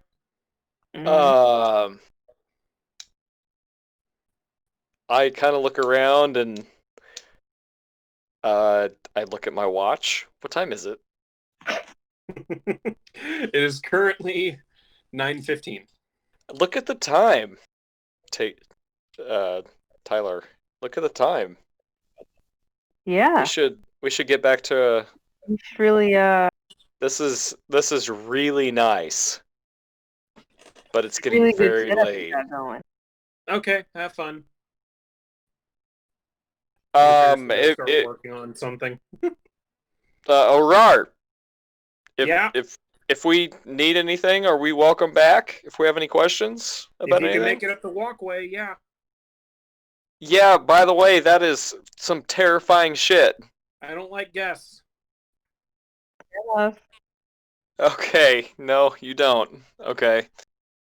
He doesn't even watch us walk back upstairs. Nope. He picks up what appears to be a butcher's cleaver and some forceps, and you're not entirely sure you want to see what comes next. Okay. Yeah. I'll give you a hint. It's desecration of a corpse. Okay. Fuck this. So you guys make your way back upstairs. I'm assuming Taylor and Finn didn't wait in the upstairs study. You guys came back down to the main floor waiting for them. Sure. All right. Wheatley just kind of stands over in the corner, still holding the tray of champagne and crackers left as the other two come up from the basement, smelling a little weird and looking a little weird. Yeah, so when we went down there, there were like fucking 50 dead bodies, and then he snapped his finger, and they all got up, and they all started to fucking dance, and they did this choreograph, like, jumping up and down like a fucking Broadway show. You guys really missed out. Insane. It was insane. Rick, Sounds roll weird and inception gross. check I'm with glad I advantage. missed it. I have 0 charisma. Yeah, Finn You can roll with advantage. You can roll one more time. Oh yeah, roll one more time. Oh, I can't? Okay, good. Yeah. Oh God. There you Okay. go. Yep. Yeah, Okay. Finn, you see through the bullshit real quick. That's fine. Better. All right, so am I the only one that thought this was fucking weird that he is just basically telling us that he's like straight up like has a relationship with the Tinkerer? Or no? Like, can we use this to our advantage at all? I mean, we need to get to this person. Yeah. But we need to do it without, like, her killing us. Are you guys still in the main room, or are you in the process of leaving as you're having this conversation? Well, yeah, I'm assuming we're leaving. Yeah, we're walking out. Okay. As you guys are making your way down the drive back, like, towards the main road, you hear a low voice just kind of say to you, Finn, it's a familiar voice to you. So, was Arar chatty like normal? As you all turn and look over, and there is a black-cloaked individual with his hood down. You see short black hair, looks that normally would look maybe a little bit similar to Finn, but it's hard to tell beneath all of the burn scarring across his face. As Anatoly just kind of looks at you guys. This is the first good look that we've had, right? Yep. Previous to this, all you guys had ever seen of him was someone in black armor and a cloak running away from you. So you got like the barest glimpse. This is him mask off, hood down, just looking at you guys. Damn. It's your brother. Fucking chatty. It's one way to put it. Personally, I think he's a little autistic, but, you know, he's nice enough for the most part. He was welcoming. That's one way. I don't think he doesn't really like guests, so I don't think he really knows what to do when he has them. So, if being greeted by an 8-foot tall Goliath skeleton wasn't obvious enough. Yeah.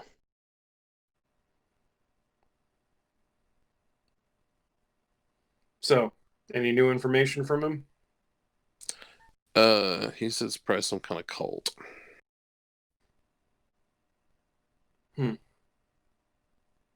Well, good to know I'm some cult's plaything, I guess. Yeah, he did mention about your friends that helped you get readjusted. Like, you don't think they were involved, do you? He kind of cocks one eyebrow. Probably not, no.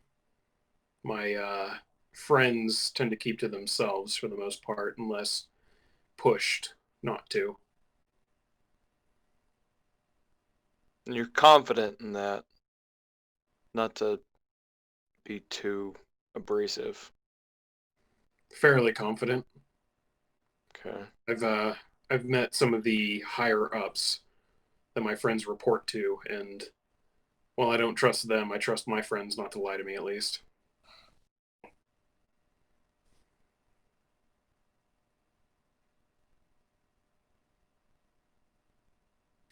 And you said you didn't know that they just found you after this happened?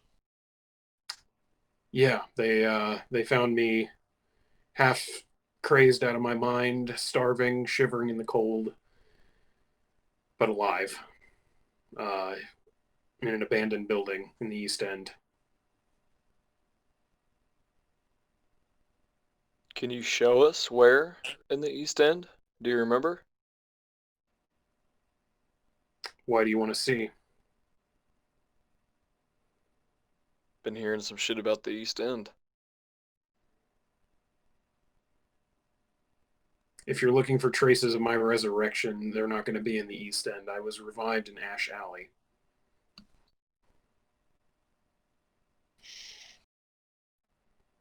And you've been hanging out there for a while, like you haven't noticed anything.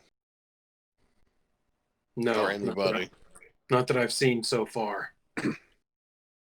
I keep posting up near there just to see if anyone comes back or investigates their handiwork, but as far as I can see, no one's come back.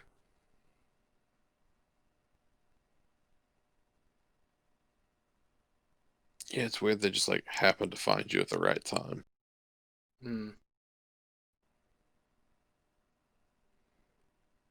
Well, I mean, I was in and out of consciousness at the bottom of a well, but I assume when the guild made their move, they didn't telegraph it.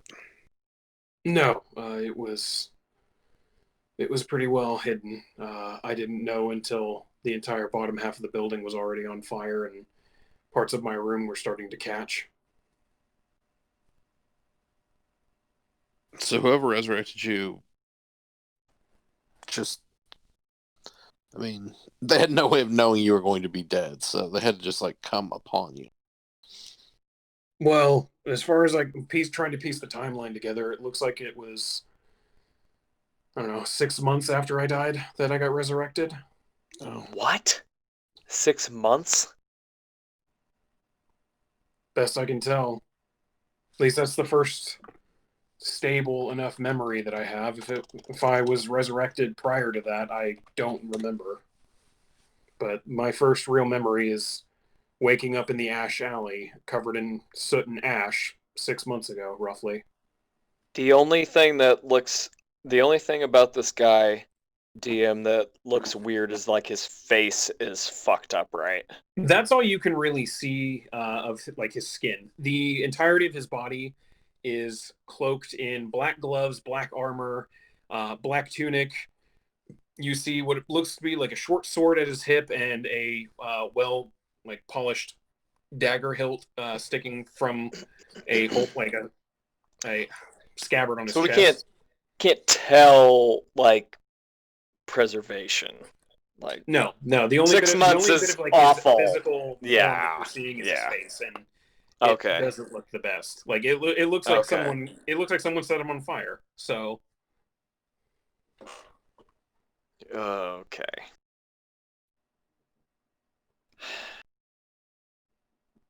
I don't fucking feel like this is something that was welcomed.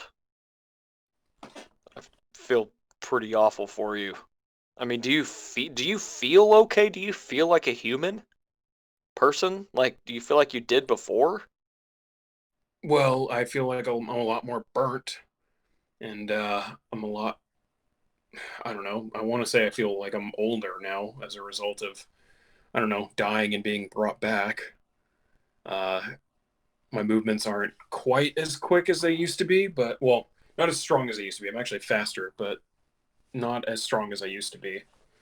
Um, and I can do some new shit like talk to the dead and shoot energy. So there's that. Yeah. But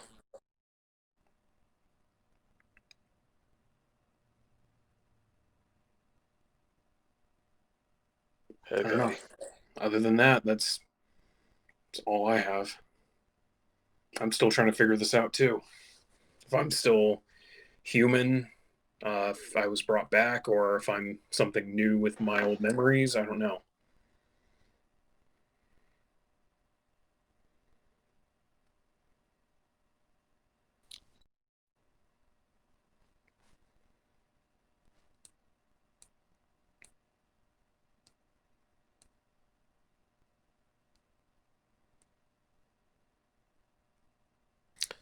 So, your new friends, why would their employers be concerned about keeping you in check? I think it's more my,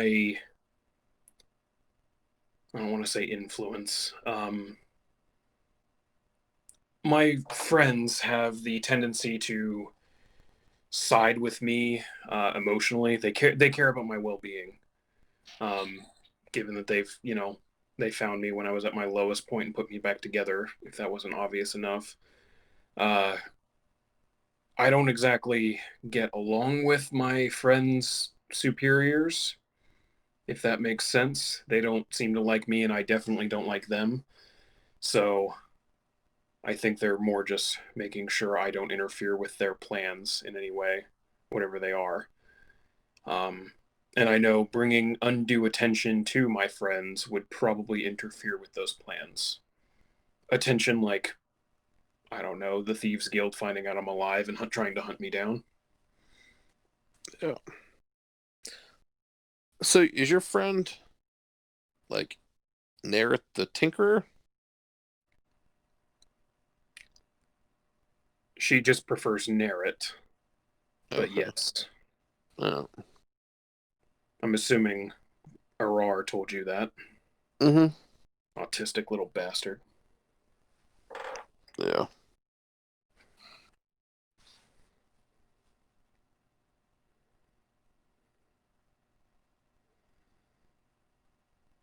How do And you you know do that name? Wait a minute. How do you know that you name?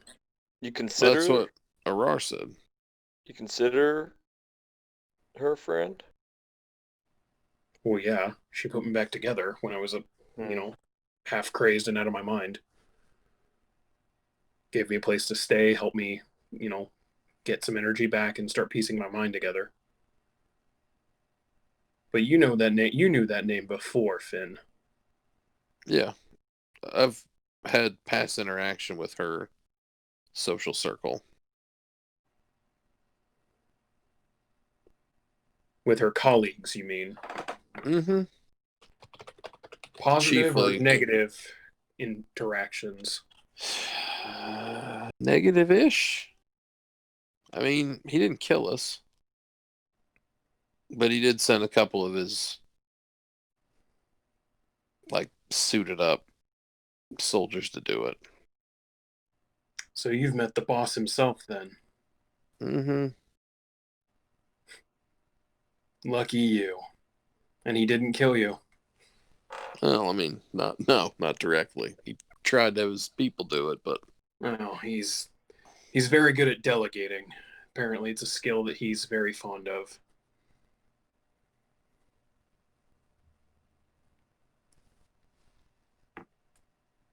so how tight is she with him? Tight enough that she'll follow what he's doing because of their past interactions. She was at one point being hunted herself. He took her in, gave her a place to be, gave her a purpose. In exchange, she built things that she's not the most proud of, but things she's good at building.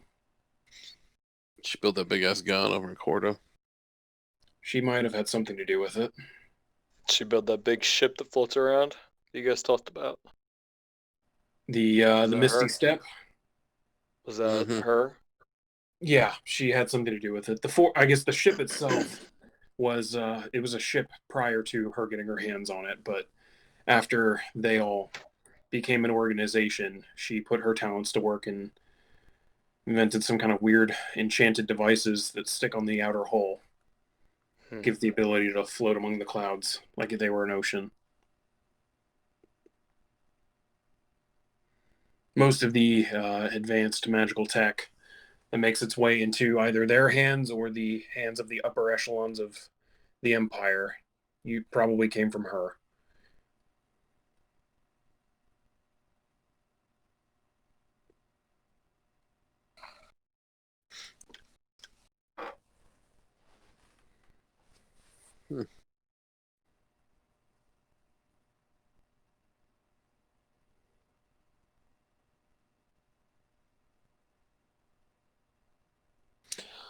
Well,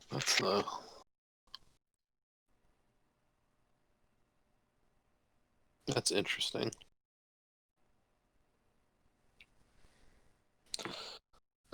So cool. Well, where do we go from here? Well, you tell me. I'm assuming by how you reacted the other night that you were trying to kill me. So, are you still trying to do that now? No. This poses an issue, Tentatively. though. Yeah, we kind of need to get to Narret.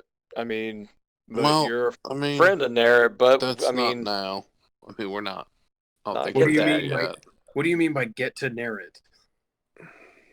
Well, there's a connection that brought us to this point. I mean, What all, Well, exactly no, do you I mean came by here for get to him. Narret? well, we Yeah. don't need to. I guess we don't need to. Need to what? Are you trying to kill her? No. Well, not really. I mean, Then there's what's a your lot of business things here? we've learned in the last 2 fucking hours. No, I mean, I 100% came to Hilltown to kill you. Oh, well, I'm so honored. No. I mean, it's cool now. I mean, it's not going to happen, but no, that's why I'm here. So, I guess our next step was to go track down your dad, right? That is the next step. What do you think, Nancy? You going to hang around in town, or do you want to get out of town for a while? Might be in your best interest to not be around. I've still got some things I need to dig into, and I probably wouldn't make too good company right now. Uh, So I'll be around. I'm good enough at hiding myself around here nowadays that unless I want to be seen, I won't. well, I'm still in contact with Fitzy at Dad's old shop, so. Yeah, I saw. I'm figured I'm probably not welcome there, so I'm not going to bother trying to. If you need to get word to me, you can send a package there, and he'll hold it. Good to know.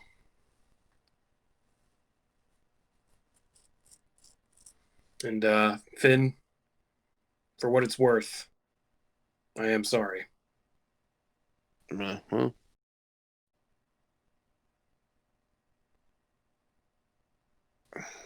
These are Yeah. weird times. Yeah, well, don't I know it?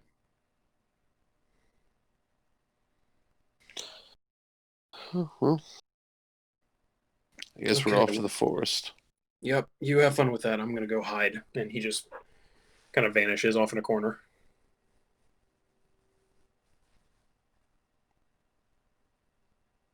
Well, I mean, so that was it. I mean, I just came to town to kill that dude, since that's not going to happen. Sounds like this whole thing with your dad might have like bumped up the priority list a little bit if he's on the lam. Sounds like it. Yep. I mean, if whatever you need to talk to him about, it's not going to happen if the fucking Oh, I agree. guards get to him first.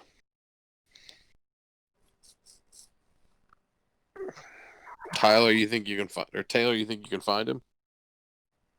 I mean, I can certainly try. I think with our combined efforts, we'll be fine.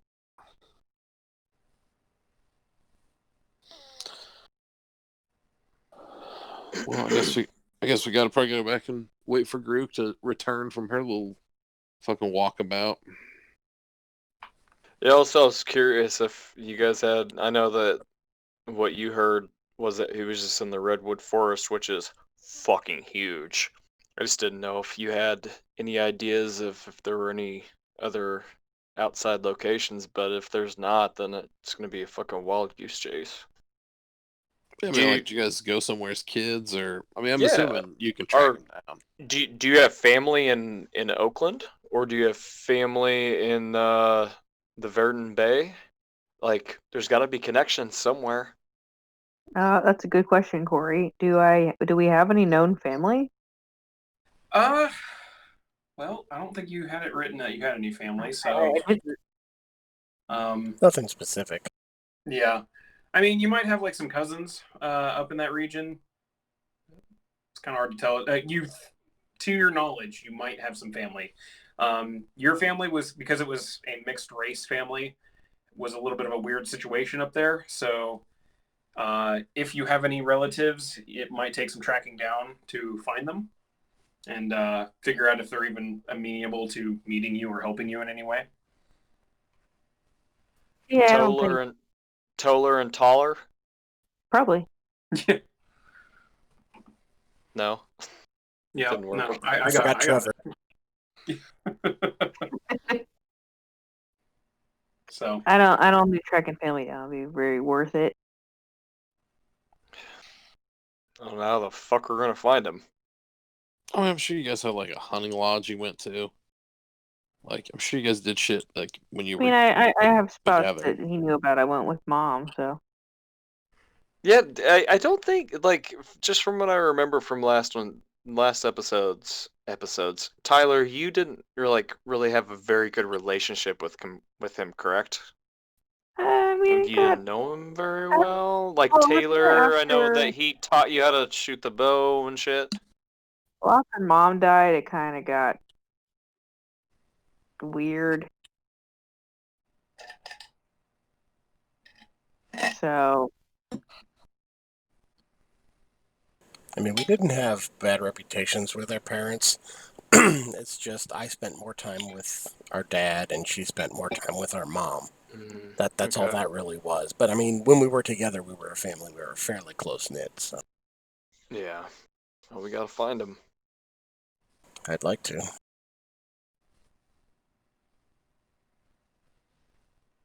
we will. Nice. Well, then I say we probably get the fuck out of town before somebody that I pissed off in the past tracks me down. Yeah, let's fuck off. all right. Well, it's currently, because Finn had, or not Finn, Rix has a clock. You guys would Yeah, know. what time is it? It is 9:47 at this point. Hey guys, it's Are you guys 9:47. wanting to leave now, or are you wanting to? Well, I mean, we rest gotta up? get Grook anyway, so I we figured gotta we'll wait head for for Grook. the. Yeah. head Do back we to- have to? Just Yeah, I fucking don't kidding. want to not know where that fucking creepy little sociopath is. Yeah, I'll hit up Jester's tanker, and I guess we'll sleep around until she comes back. All right. In that case, you guys head back to the Jester's Tankard, resting up for the night, waking up in the morning, just kind of hanging around in the common room, eating breakfast, waiting for any kind of sign of Garuk, when you hear a town crier going past through the main road, past the front of the building, hollering out, "War in the Redwood! War in the Redwood! Elven terrorists strike Imperial patrol, killing loyal soldiers!" Fuck off. And that is where we'll end the session for the night. God, Son of a Sorry. bitch. And on that note, I will end the recording here. So, hope you all enjoyed the show, and we'll catch you next time. Before we cut off here, how far is Redwood from Hilltown as far as scale goes? Well, let me find. I have a whole list of how long it takes to get from there. I'm just curious about how long it took for word from Redwood that there was a war down to Milltown or Hilltown. I still say Milltown because of the fucking text. You worked for a government. You know that major cities have magical means of communication between cities. Okay. You're willing to bet that the Imperial news system is probably pretty fast. God damn it. But distance-wise, from, let's see. Yeah, how long is this going to take?